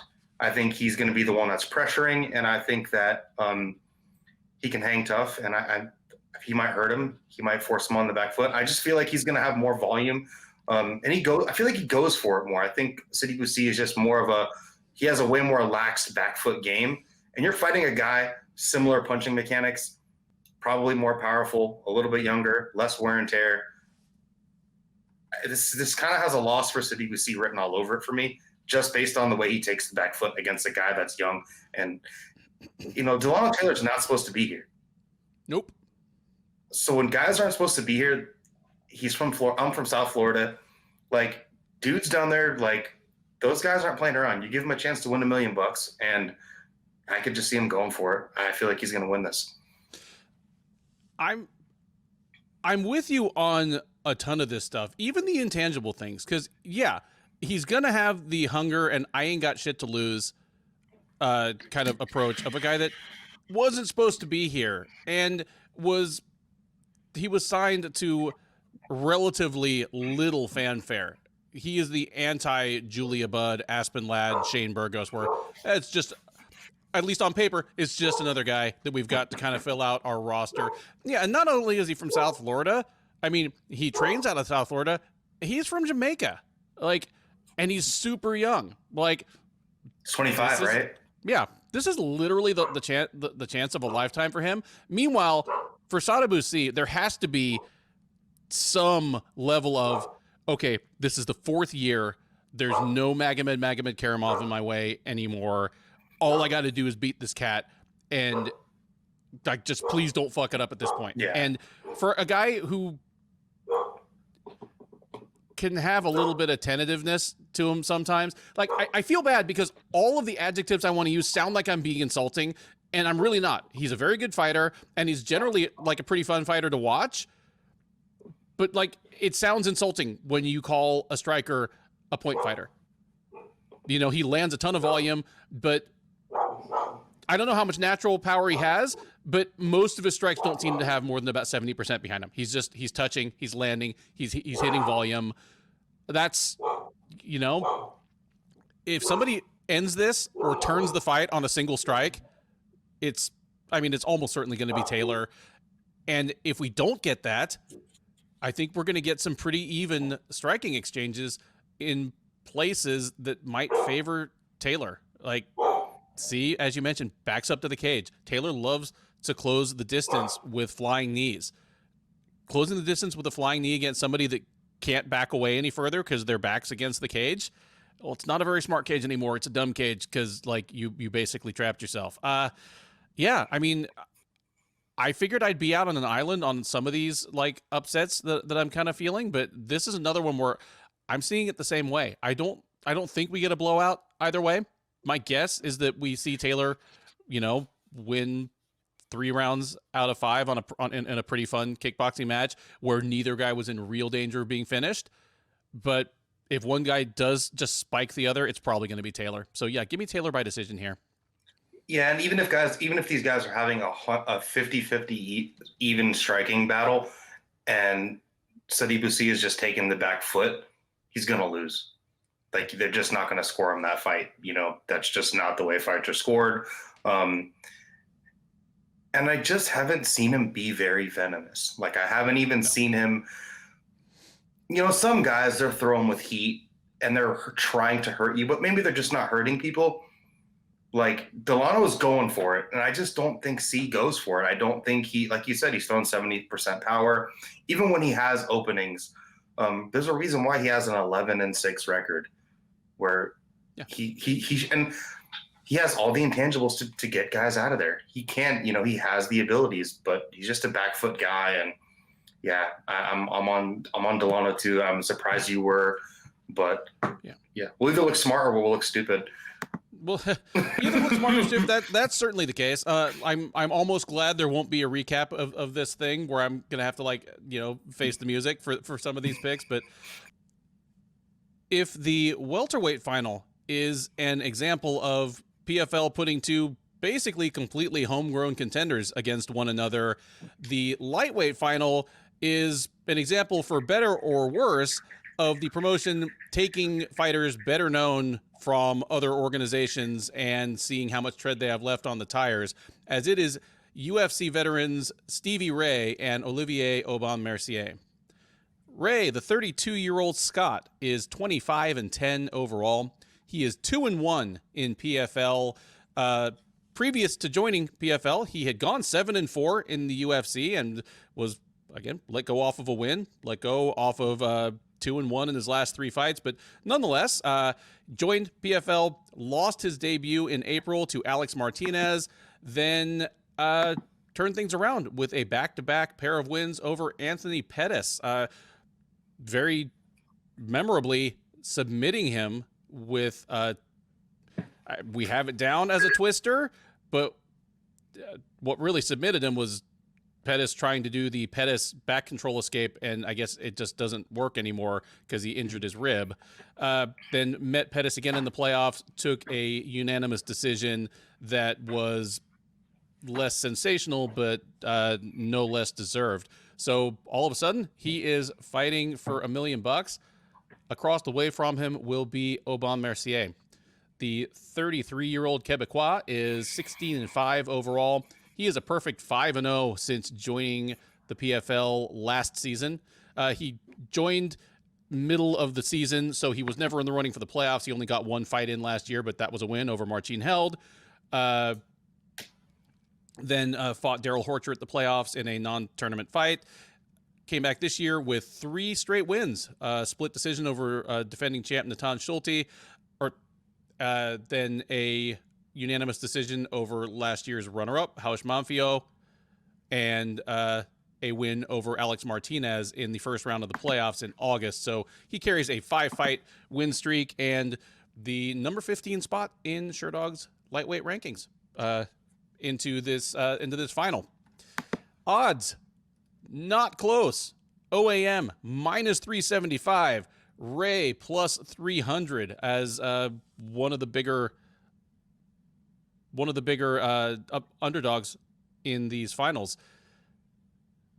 Dev, how do you see this fight playing out, and who you got? OAM is kind of a staple, it's at any of the MMA heads. I do believe that Haush Manfio was a champ in PFL, though. No, I had that exactly backwards. But they were both for champs. Natan Schulte was the 2019 champ. Mm-hmm. Haush Manfio was the 2021 champ. Yeah. So he's beat the 2 champs. He's beat the last 2 champs, which actually, like, Haush Manfio's pretty good. Like, he went and wrecked Don Matt. Like, he was kind of losing that fight until he won, but just went out there and knocked out Don Madge. Like, Don Madge outside of all of his visa BS, like Don Madge is actually a good fighter, like UFC level. Had to get booted due to not being able to get into the country for God knows whatever reason. And then Stevie Ray, he's got a weird game. He likes to grapple, which is going to be. This is a tough fight for Stevie Ray just off the bat because OAM is a really good grappler. Like that's what he does. Yeah. He's a very lockdown guy. Stevie Ray, he beat Paddy Pimblett recently in a grappling match via knee bar, about ripped his leg off. I don't know how to count those Pettis wins. Like he even hurt Pettis on the feet in those fights, which is like not what Stevie Ray is known to do. He himself is a grappler. Both of them UFC vets. Where would these guys be ranked in the UFC if they were fighting right now? Again, they left the UFC with records over 500. Like they weren't ranked, but they weren't in danger of being cut for the normal reasons a fighter gets cut. Yeah. Like one of them is 7-4 in the UFC, one's 7-5. Neither was on a losing streak. Mm-hmm. They were both cut off wins. Like it's a little it's not strange. They look at people who've been in the UFC for 5 years and they're like, how many dudes from the Contender Series could we sign for this much money? That's it. I'd say there are probably 60, 55 or 60 lightweights in the UFC. These guys are in the top half for sure. Yeah, and Stevie Ray had good wins in the UFC. Like both of these guys had good wins in the UFC. It's hard to see those Pettis. I don't know how much credit I can give those Pettis wins. Quick question. What's worth more in your mind in 2022? A win over Anthony Pettis or a win over Rory McDonald? Like which one makes you go, huh, that's interesting versus, well, that makes sense? Honestly, I think what's worse is the wins against Pettis. Okay, cool. Because I think Rory McDonald actually showed up like wanting to win a fight. Mm-hmm. Okay. I don't think Pettis wanted to win these fights. I don't know what he was doing. I think he thought he could just join the PFL and make $1 million with no training camp. Like that's the way Pettis looked in the PFL. Huge flop. PFL is probably screaming at any god that would listen when after these two fights with Stevie Ray. Stevie Ray has good wins. He's also like kind of an OG. Like he's from Cage Warriors, from UFC. Now he's in PFL. Oh, yeah. I'm sorry. He was a Cage Warriors lightweight champ. I should have mentioned that during the. Yeah. He was a Cage Warriors lightweight champ. He was a Bama lightweight champ. Yeah, he was. Relatively speak, I mean, he's not like Ian Freeman, but in terms of like the most recent wave of UK fighters coming over, he's definitely OG level for sure. Yeah, and like he went out there and had striking success against Michael Johnson. I still feel like I have to lean OAM in this fight just because the streak OAM is on against the better guys like Hausman Fio, Natan Schultz. Those are much better wins than Anthony Pettis. I think everything Stevie Ray does, I just think OAM is a little bit bigger. I think he's a little more stronger. I think his grappling game is not as wiry and scrambly. And I just think OAM can get some lockdown grappling. I think Stevie Ray is just a little too his grappling game. He scrambles like a bantamweight. Like he's such a scrambly dude, especially the early parts of his like Cage Warriors career. Like he was just such a scrambly guy, but he's also has a treasure trove of submissions. Like Stevie Ray can pull out any type of submission. I just think OAM is going to be bigger. I think he can, I think he can impose a game, and I think Stevie Ray is going to be willing to grapple, and I think that's going to be a problem for him. I think OAM is just going to be bigger. I think he's coming off a streak of better guys. And it's one of those things where there's a lot of matchups tonight where the guys or girls, they both kind of do the same things, but I just feel like one of them does it a little bit better. And I think OAM is the guy that he's just bigger, and I think he's more locked down. I'm with you on all that. And even though OAM is actually the slightly older guy, he feels fresher to me than Ray. I feel as though he has more tread left on the tires. I misspoke earlier. Ray was let go by the UFC off of a win over Michael Johnson, and he had won 2 of his last 3. OAM was cut on a losing streak, but it's worth noting that those 3 losses were to Alexander Hernandez in what was like Hernandez's 7th win in a row and got him like a top 15 fight against Donald Cerrone, Gilbert Burns, and Arman Tsarukyan. Like, that is absolutely savage. Like, Hernandez at the time, again, was on the cusp of the top 15. Gilbert Burns was a top, like, Gilbert Burns, that's a step up from losing to Alexander Hernandez. And then Arman Tsarukyan has turned into a top 10 fighter as well. That's an absolutely brutal 3-fight run to lose your job off of. And since then, I couldn't agree with you more that he's looked better against a better slate of opposition. I mean, for one, they have an opponent in common. Alex Martinez beat Ray and lost to OAM. But his first fight in PFL, if you want to know how grappling specialist versus grappling specialist is going to look, he's the one that broke PFL's toy of that season, Marcin Held. Yeah. Like, badly out-grappled him. Yeah. Like shrugged off Held's leg lock attempts because Held has got that kind of European grappler thing, beat the shit out of him on the ground, and actually had Held in trouble on the ground. That was an eye-opener for me because I remember at the time thinking, oh, this is a terrible matchup for OAM because everything OAM does best, it's just he's going to spend 3 rounds in constant peril with Marcin Held, and he just shrugged off everything Held had, beat him up, like got, I think he got a 10-8 round in there. And you're right, Schulte and Monfils are both good wins. This fight, if it goes where both men probably want it, everything favors OAM as the bigger guy. I think just as diverse a grappler and capable of delivering nasty ground and pound, on as well if the opportunity presents itself. I wouldn't be too surprised if we actually got a finish here. Like, Ray can be hurt. He's been in some wars. He was in wars in the UFC. I mean, you don't come out of fights with like Joe Lozon and Paul Felder and Ross Pearson without like taking some punches to the head. Like, give me OAM by a stoppage in the championship rounds. I think it's going to happen on the ground, whether it's ground and pound or a sub after he's been compromised with ground and pound. But say OAM TKO on the ground, round 4. Yeah, he just seems big, OAM. Like, he seems stronger now. He seems bigger. And I think just the step down in competition level really shows like where he's at.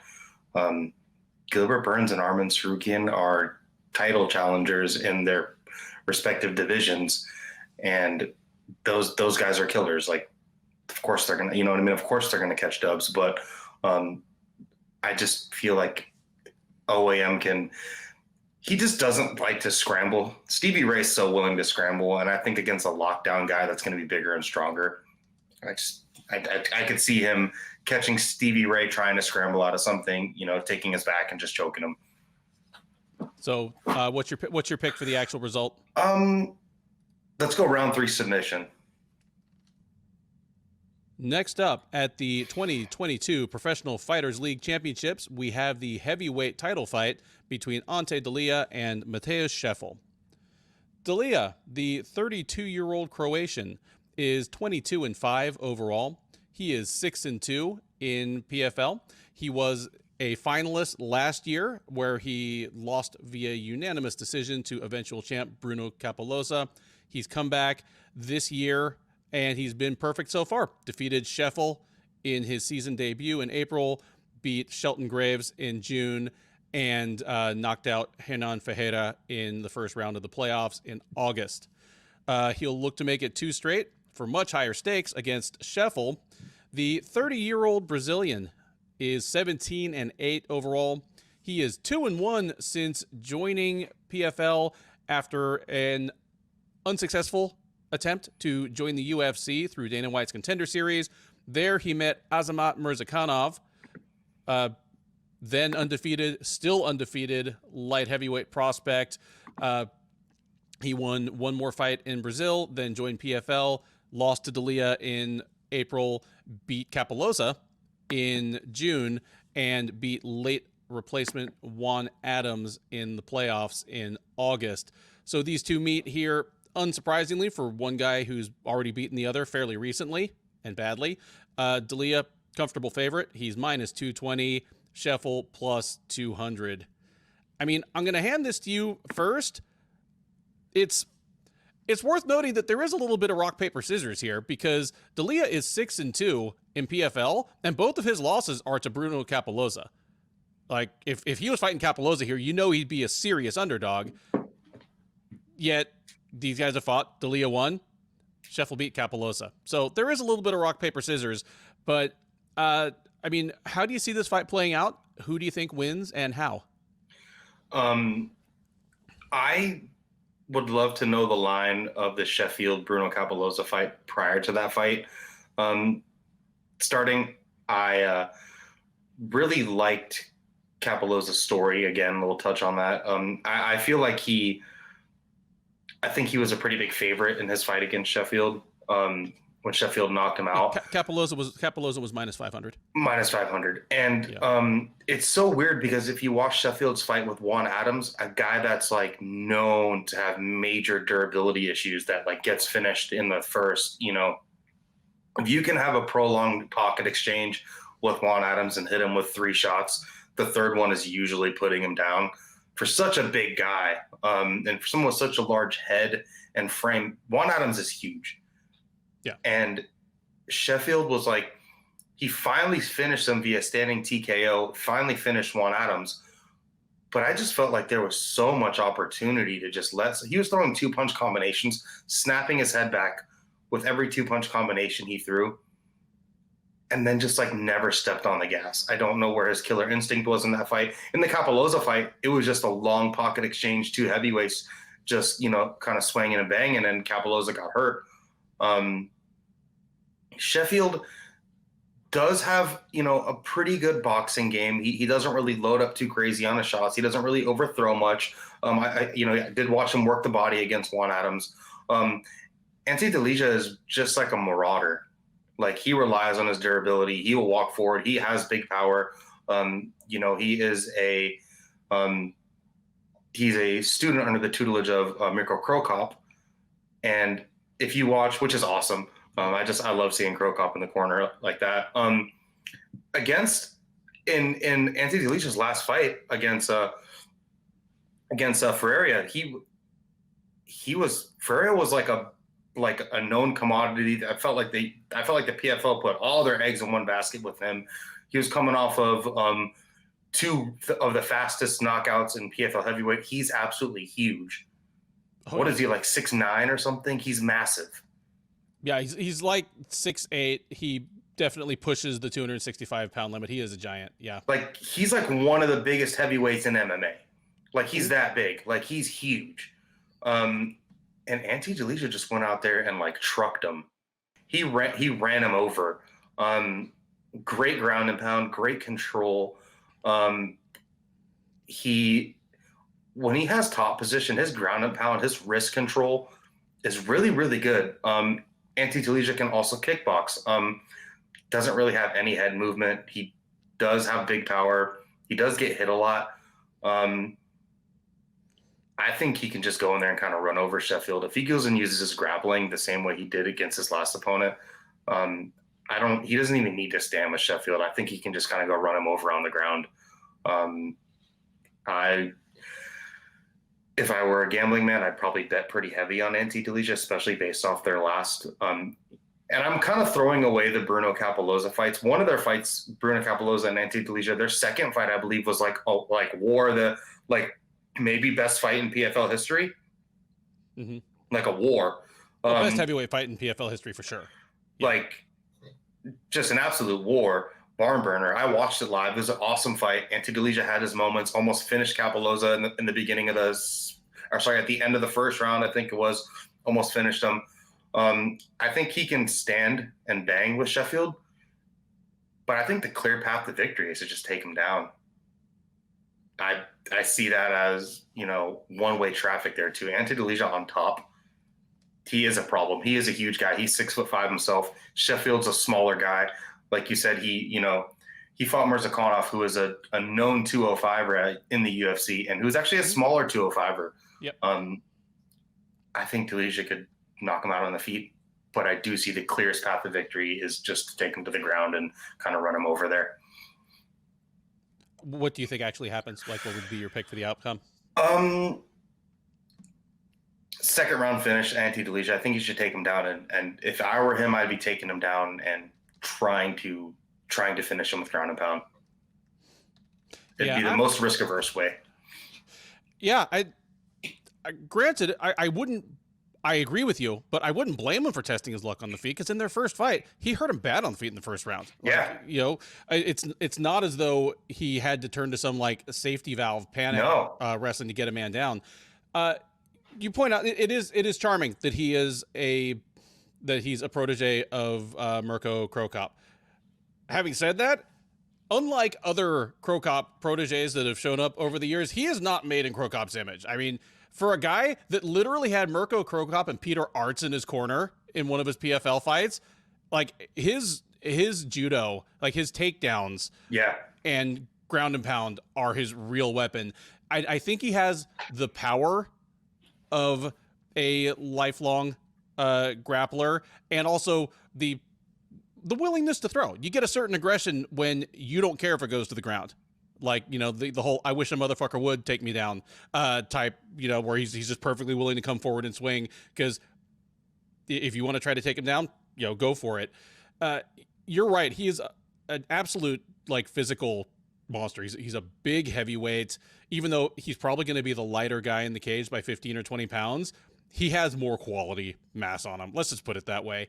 Matheus Scheffel, he fought at 205 like 2 years ago. It's shocking how big he's gotten. Like, he's one of those guys that once he decided to be a heavyweight, he's just going to steer straight into that shit.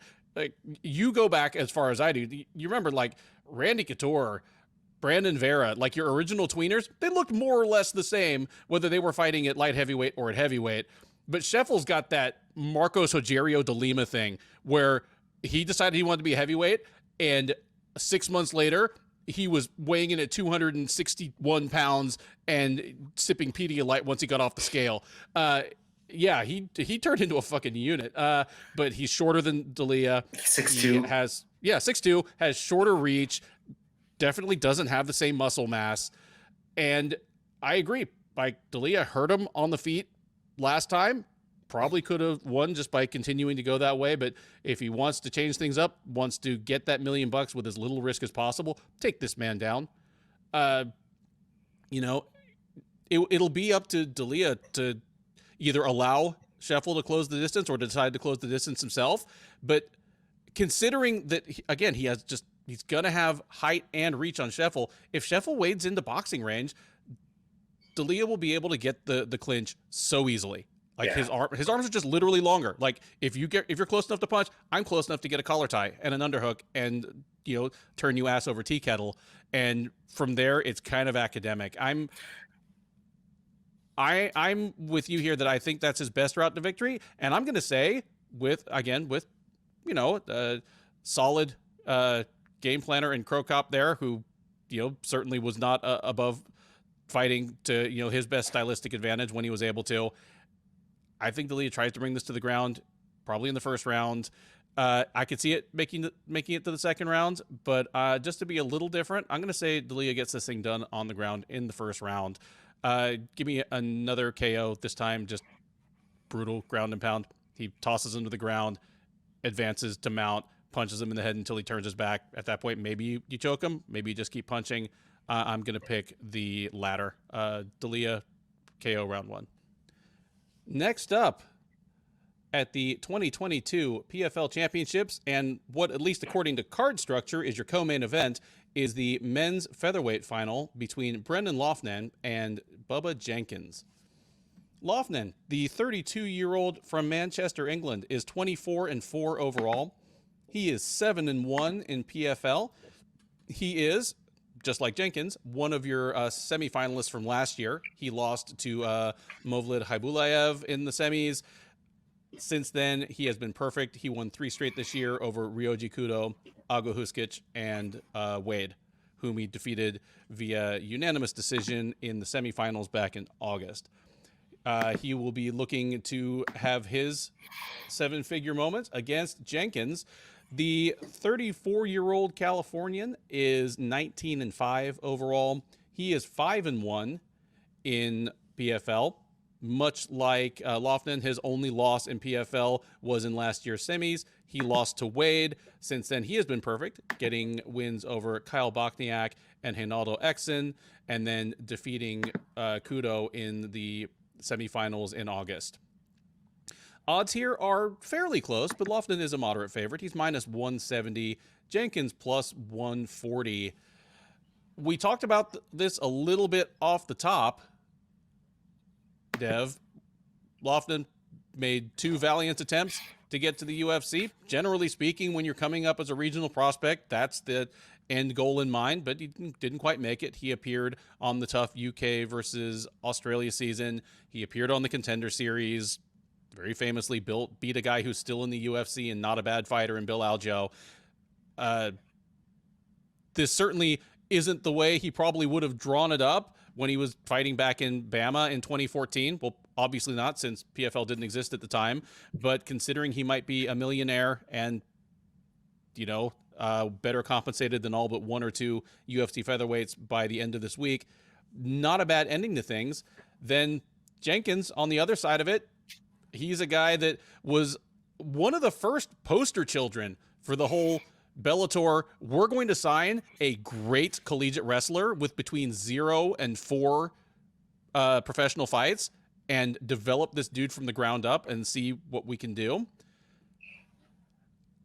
I jumped off of the Jenkins bandwagon multiple times over the years, and I was wrong every time. I laughed when he lost to LaRue Burley. It was, before Aaron Pico, it was one of the more glaring examples of that Bellator strategy backfiring on him.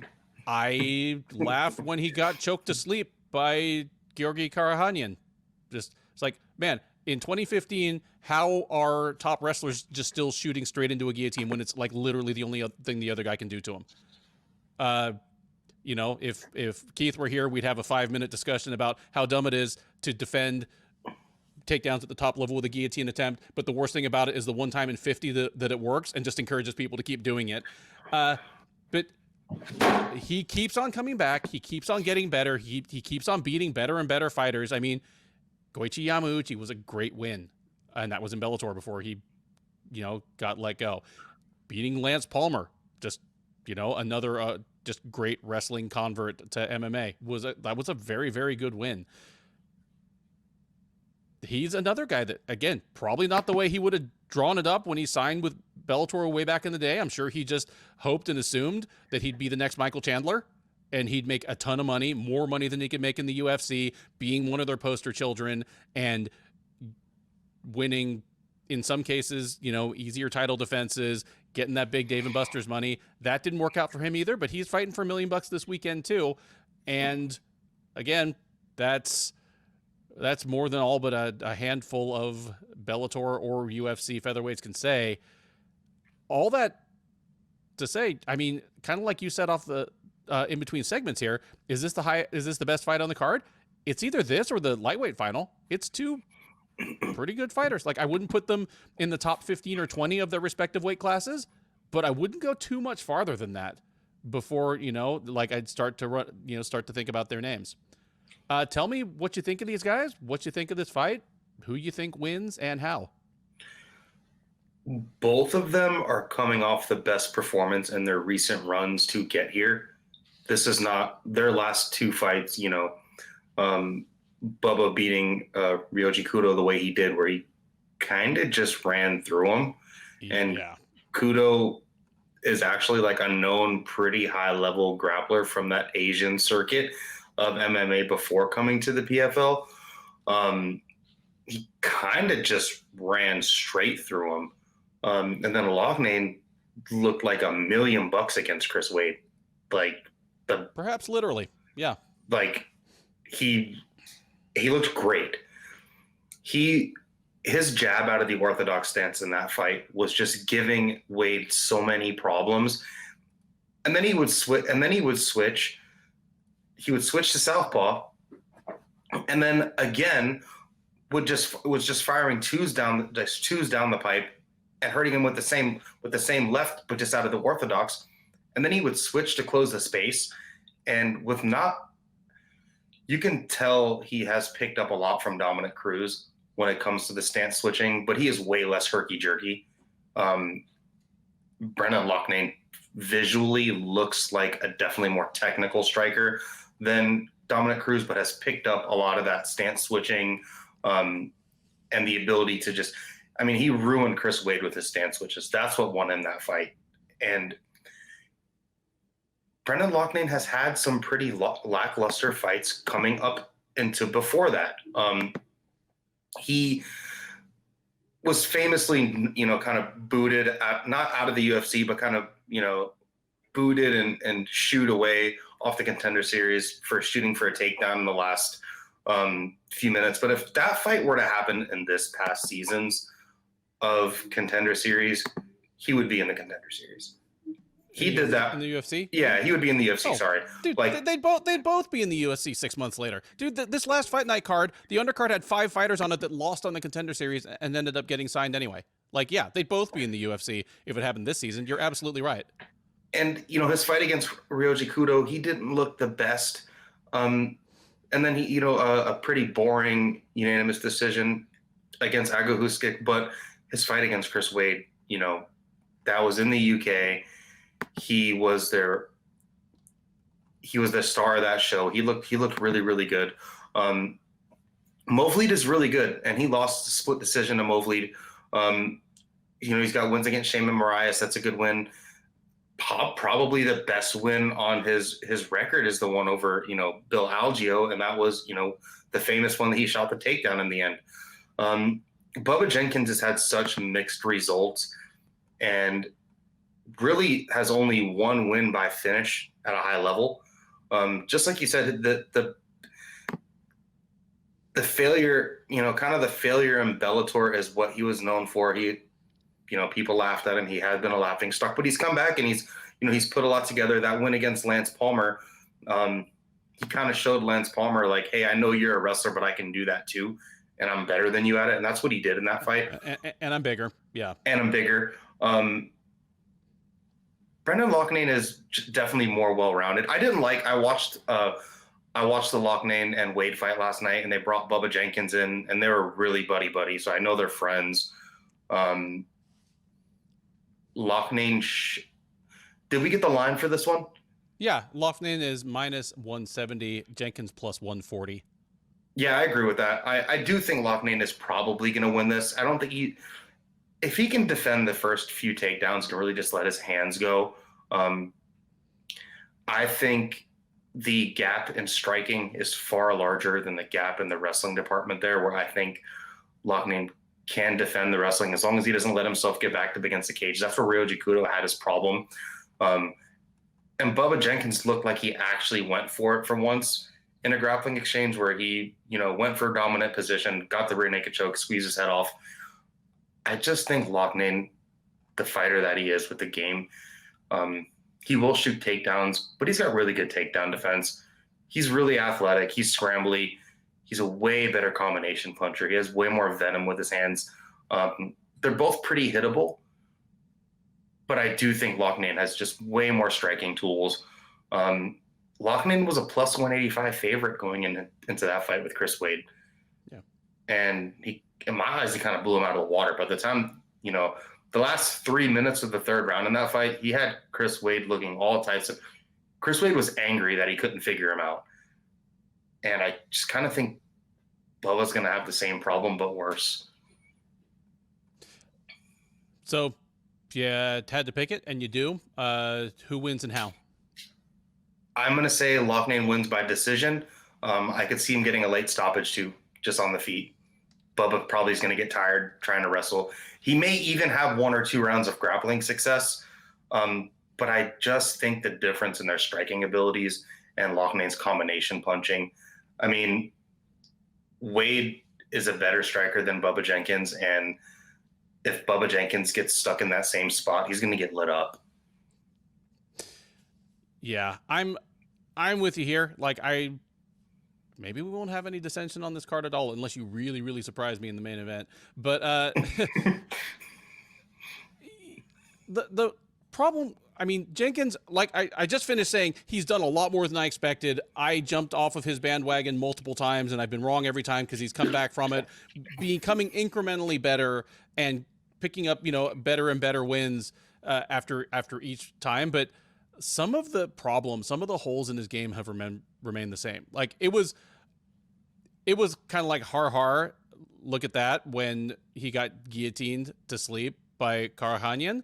But as recently as his loss to Wade didn't guillotine him, but Wade used a front headlock over and over again to deny him clean takedowns, which, again, you're not, it's a terrible move to just grab a front headlock when somebody's shooting a double leg or single leg on you, if all you're going to do is land on your butt and not get the choke and you've conceded the takedown. But he just used it to keep from conceding that bottom position, keep things moving. And for a guy in Wade that typically his ceiling in PFL has been when getting out wrestled, he didn't get out wrestled. He just he kept things scrambling, kept things moving, kept Jenkins frustrated, kept Jenkins emptying his gas tank, trying to get those submissions. That's something that Brendan Loughnane can absolutely do. He's a tall guy with long arms. He is willing to try guillotines. So if my guess is that Jenkins is not going to be able to get Loughnane on the ground consistently in the positions and situations he wants, then this turns into primarily a striking battle, and that favors Loughnane all day. Jenkins probably has a little bit more per shot, one shot power, but it's not like he's laid it on all that many people. And Loughnane hits plenty hard, is a far better combination striker, as you mentioned. Better footwork, better angles, better head movement, better reach. I see it pretty much the way you do. I think even if Jenkins does manage to secure takedowns in the first and or second rounds, he'll be burning his gas tank at an unsustainable rate to continue doing so, where, Loughnane, I think, has very good cardio for the division, and even if he's behind after the first two rounds, will pull ahead late. But even that, for me, is the outside chance. I would guess Loughnane wins a decision where maybe he wins 4 out of 5 rounds or even all 5. I think the first 2 rounds of this fight, Loughnane, if you watch the Wade fight, he was cutting beautiful angles, cutting really good angles on Wade. And I think he's going to probably get on his bike for the first 2 rounds and expect to defend a lot of takedowns, really try to probably pot shot him for the first 2 rounds, maybe cut some angles, get in, get out. I don't even know if he'll stay behind a jab.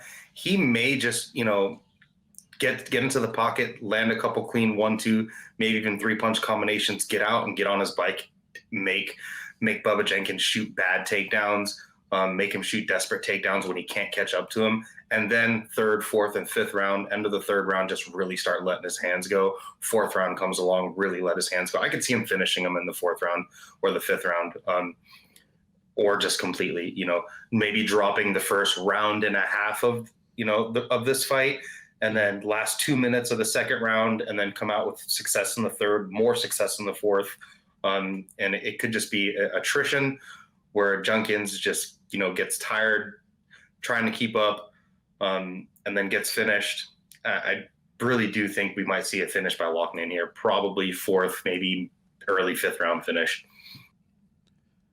With that, we arrive at the main event of the 2022 PFL Championships.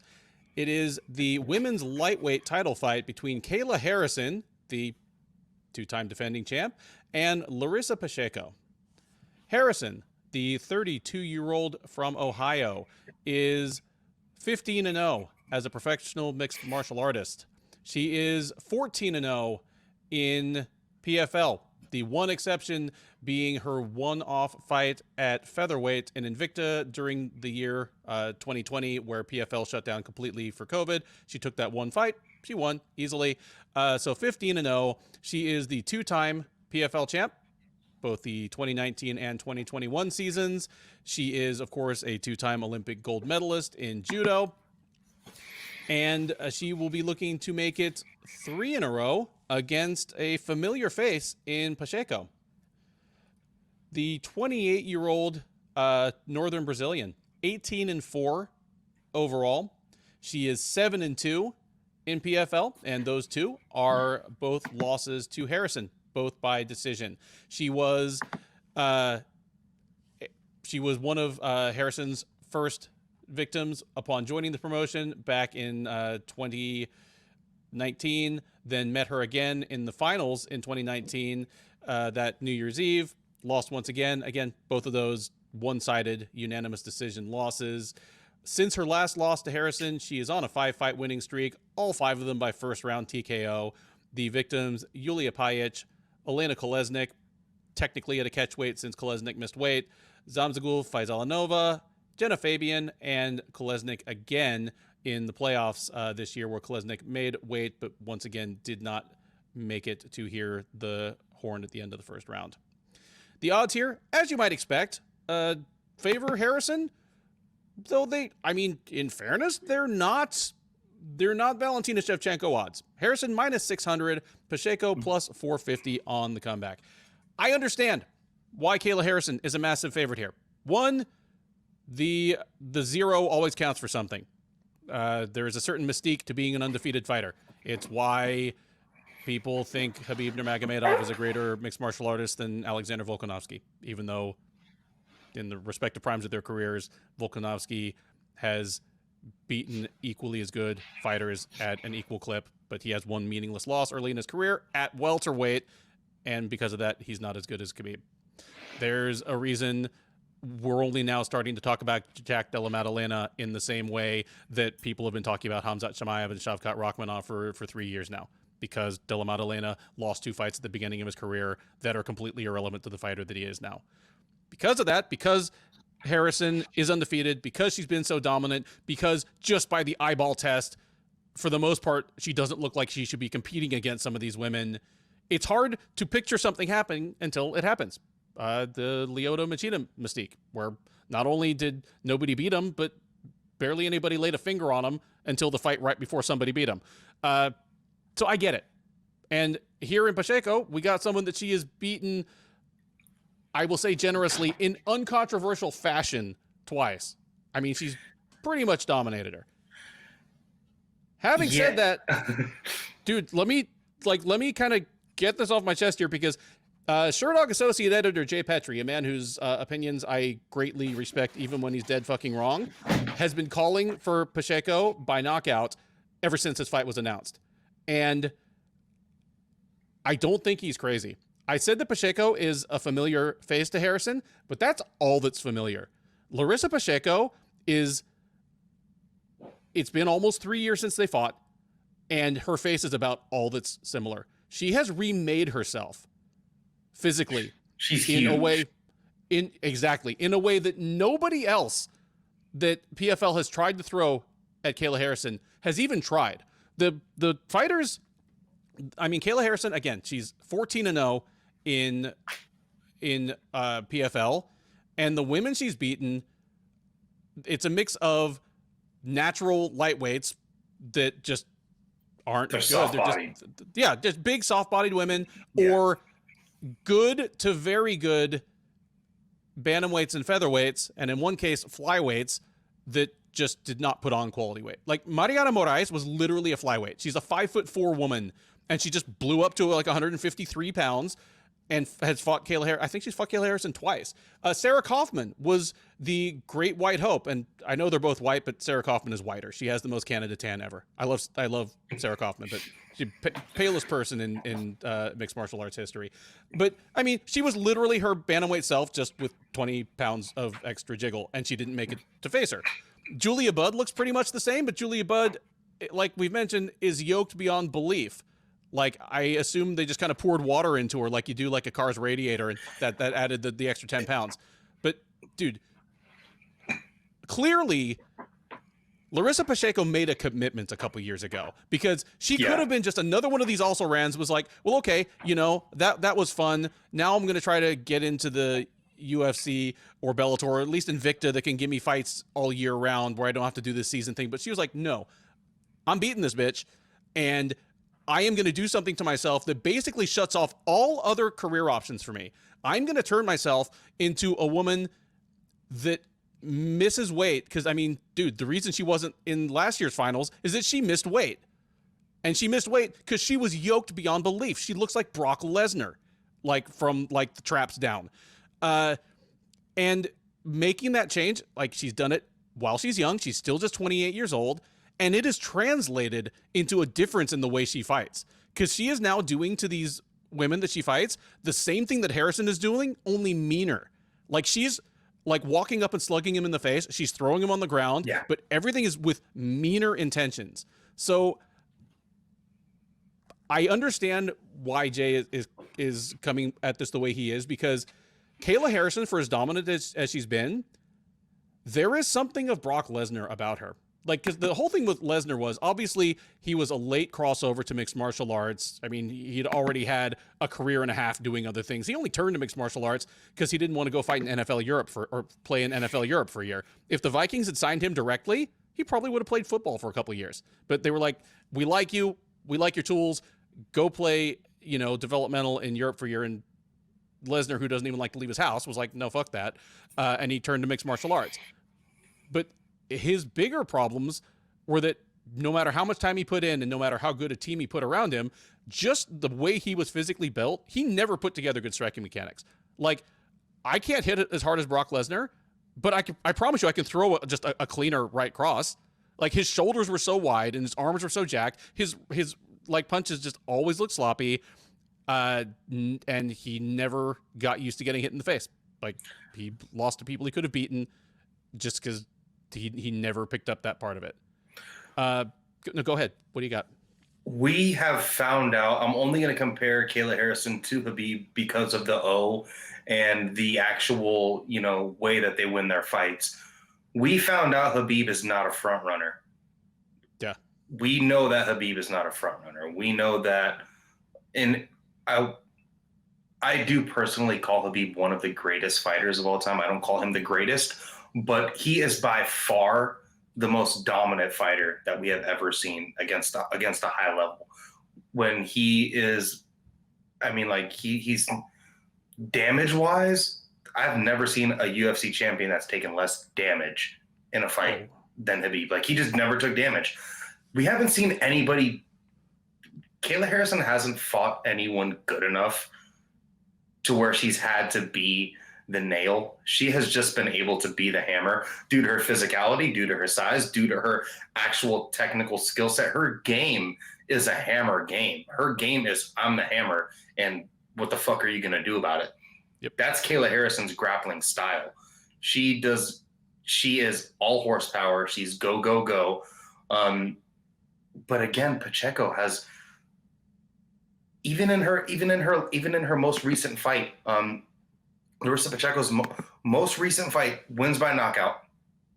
What's funny is I remember exactly where this fight was. I went on a work trip with my fiance to Washington, D.C., and we were at this event in Virginia, this giant sports gym place. It was extremely impressive, and they're playing PFL.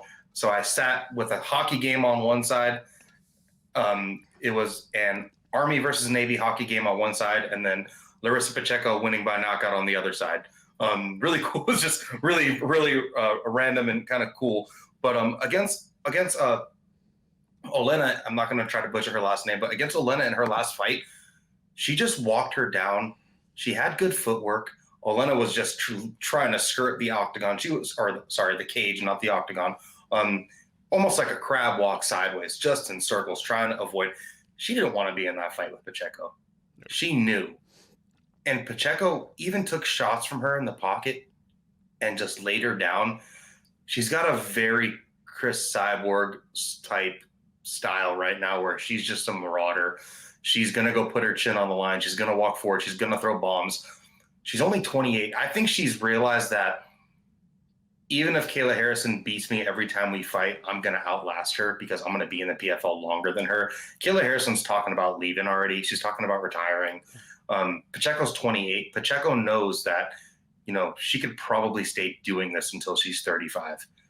I don't know. Women's 155, there's, it's like men's super heavyweight. It basically doesn't It's a non-existent division. Yeah. There's a reason why if you go to the UFC website, the primary MMA organization in the world by the longest shot, and you go to look at the rankings and you go to women's featherweight, this is not even 155. This is women's featherweight, and there's only a picture of Amanda Nunes.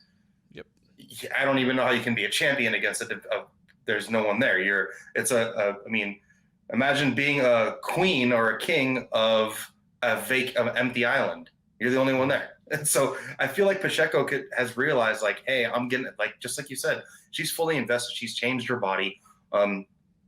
Earlier this year, Kayla Harrison had a strange win where the woman that she was fighting, Marina, I'm not going to try to butcher her last name. She's actually a pretty known commodity, and is a lot better than people think.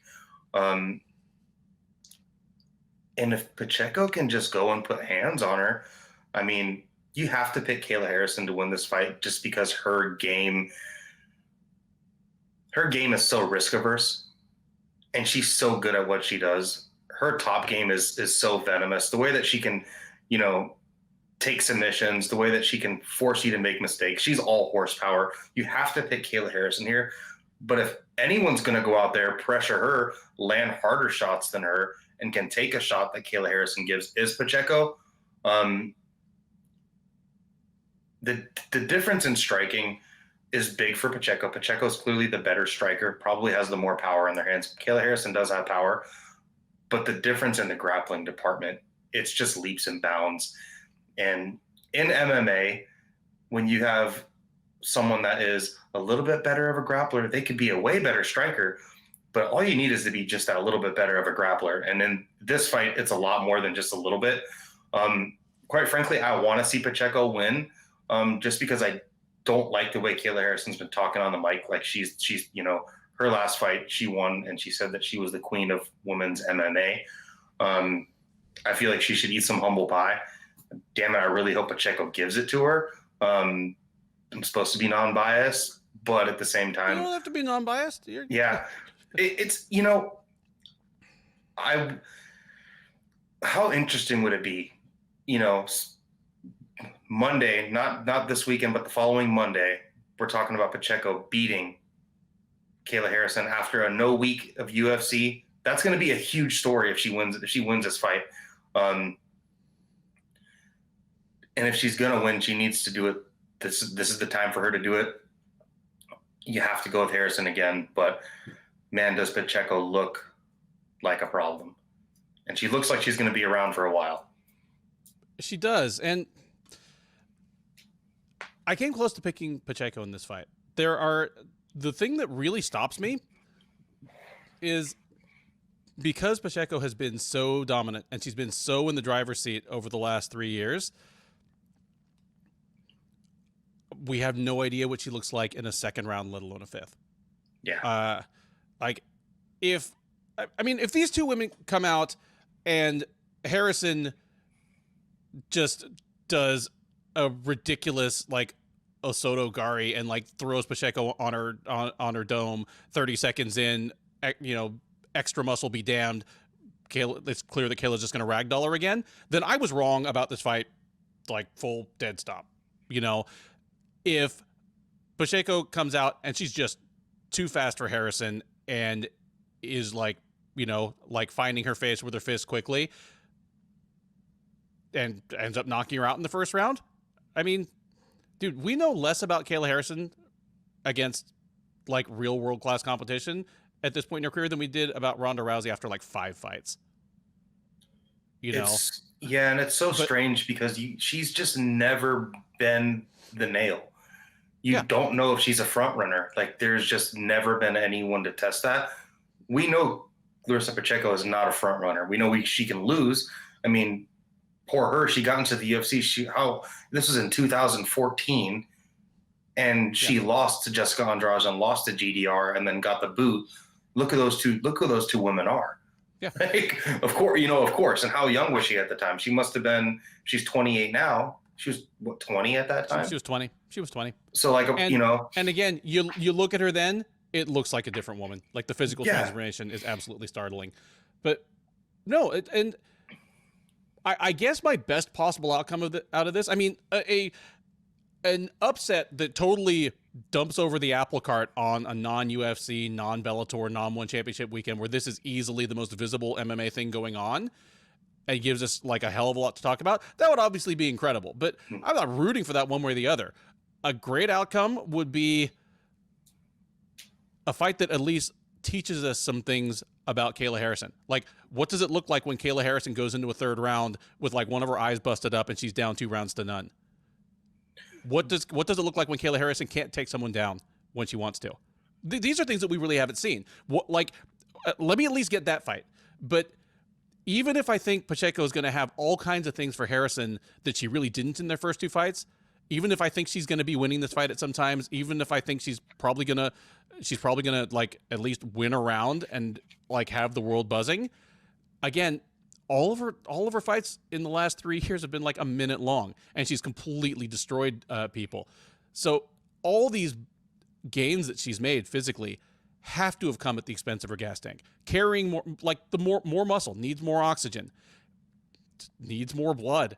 She clearly has a water cut since she has missed the lightweight limit, within the last year. Those are all things that make me go, even if she is ahead after a round or 2, what makes me think like she is able to hang in there for the long haul? Wouldn't it be weird if the visibly bigger woman was the one that was able to overcome adversity? Like, yeah, we've never seen Kayla Harrison on the ropes in MMA, but she wasn't undefeated in judo. And she won her medals in judo as like a 180-pound woman. So it's not like she was 10 times everybody else's size either. Like some of those women that she took on were giant. Huge. Yeah. So yeah, it was 78 kilos, dude. Like that's big. Yeah. Well, that's Israel Adesanya. It's like, and I really do wonder, since Pacheco has really, it's funny that she has a loss to Jessica Andrade, because she's kind of developed like a Jessica Andrade game where she really presses forward, will rely on her durability, and knows her power is there. Also similar to Nunes, when like Nunes will just take the front foot and just say the hell with it and knows that, I am more powerful. We have equal durability, but I'm going to hit you way harder. The thing is, I don't know if you can walk down Kayla Harrison, because you're going to be walking that forward pressure plus her high level judo. You are just waiting to get hip tossed. Like it's just, you're forward. And that's what judo is. It's using, the opponent's, force against them. So that's just, Pacheco you almost think that she would have to have a back foot game and force Kayla Harrison to try to crash the pocket. And that's where she would need to counter her. But that's not been her game up to here. It's not. I mean, there have been a couple women that have tried to make Harrison come to them. And interestingly, even though judo is her thing, she's shown herself willing to drop levels and shoot a takedown on someone's hips. And she was fine at that too, because, well, she's relative to these women as big as Brock Lesnar was to most UFC heavyweights. She's so strong too. She is strong. Like we talked about this about a couple of people on this card, including Julia Budd, including Ante Delija. And I think you made the comparison to Michael Chandler. Like, Michael Chandler's a great wrestler, but he's also strong enough that he finishes takedowns that most people couldn't.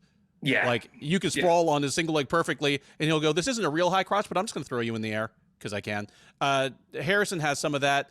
I mean, we're talking around this a lot. I am taking Harrison in this. Again, you have to. I expect that this is going to be closer than a lot of people think. If Pacheco, knocks out Harrison, I'll be surprised, but I won't be shocked, because I think she's going to do her some damage. But because I have no reason to be able to bank on late rounds Pacheco, even if she gets in her licks early, I think it's Harrison rolling downhill late, because Harrison isn't by nature a shoot from the outside wrestler. When those guys get tired, all of a sudden they're just bending at the waist and kind of running at you. she'll still be in the position where she's the bigger woman with the longer reach and her victim has to come to her. So I think Harrison could get a late finish or at least win going away just by being able to lean on her size and her judo background in the late rounds. So give me Harrison by decision, but in easily the closest fight of Harrison's career so far, and one that, again, all I'm hoping for is that it teaches us something about Harrison and maybe leaves her feeling that she has something to prove and makes her want to stick around.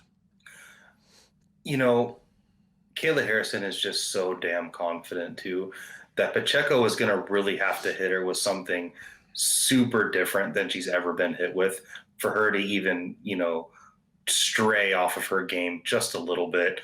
Pacheco does hit really hard, but Kayla Harrison is just, her game is clearly also a confidence-based game where she just knows I'm better than you. What I'm going to do is going to work. Even if she gets cracked by something, I don't know if that's going to deter her mentally because she just seems so laser focused and she seems so confident in her skill set. No, the thing that would shake her would be if she tries to get the fight to the ground multiple times in the first round. And it doesn't work. And then she gets tired. Yeah. And her nose bleeds and she gets hit with a couple jabs. Yeah. But man, again, I just don't think that's Pacheco's game. I'm with you. Kayla Harrison, second round submission. I think it goes outside the first. But it's one of those, floor is lava. And with Kayla Harrison, it's more than lava. It's lava quicksand. with quicksand in it. with all the venomous snakes thrown in there with them. Like, it's just, it's lights out. You get down there with her and like, you just don't survive. And Pacheco hasn't even had a fight she hasn't fought another person like that. She hasn't fought anyone that's made her do that. She's walked everyone down and slugged them. Yep. That's pretty much it. So yeah. Sounds like we're both leaning Harrison here. I'm doing it in full recognition that, I think a lot of people are underestimating Pacheco's chances, but that's it. That's been the Sherdog Radio Network preview for the 2022 PFL Championship event, which happens on November 25th in New York and is going to be available on pay-per-view. I have been your host, Ben Duffy, Sherdog.com senior editor. With me has been the most classic rock guy I know of, that's affiliated in any way with the Sherdog Radio Network. It is Devin Tejada. Thank you for joining, Dev. I hope you had a good time here, and I hope all of you viewers got something out of this. I don't believe there's going to be a recap, although if Larissa Potatoes Harrison watched the Sherdog Twitter, because I will probably call an impromptu one just so we can get on and talk about this shit. But if things go more or less as expected, I'll probably take the weekend off and eat leftover prime rib. So thank you for watching. Enjoy the rest of your week. Enjoy the fights. Say goodbye to the nice people, Dev. Thanks for having me on, Ben. Hopefully everyone listens to this. Hopefully they enjoy it. Hopefully they can get some insight if they're making any plays on the card. Don't listen to me.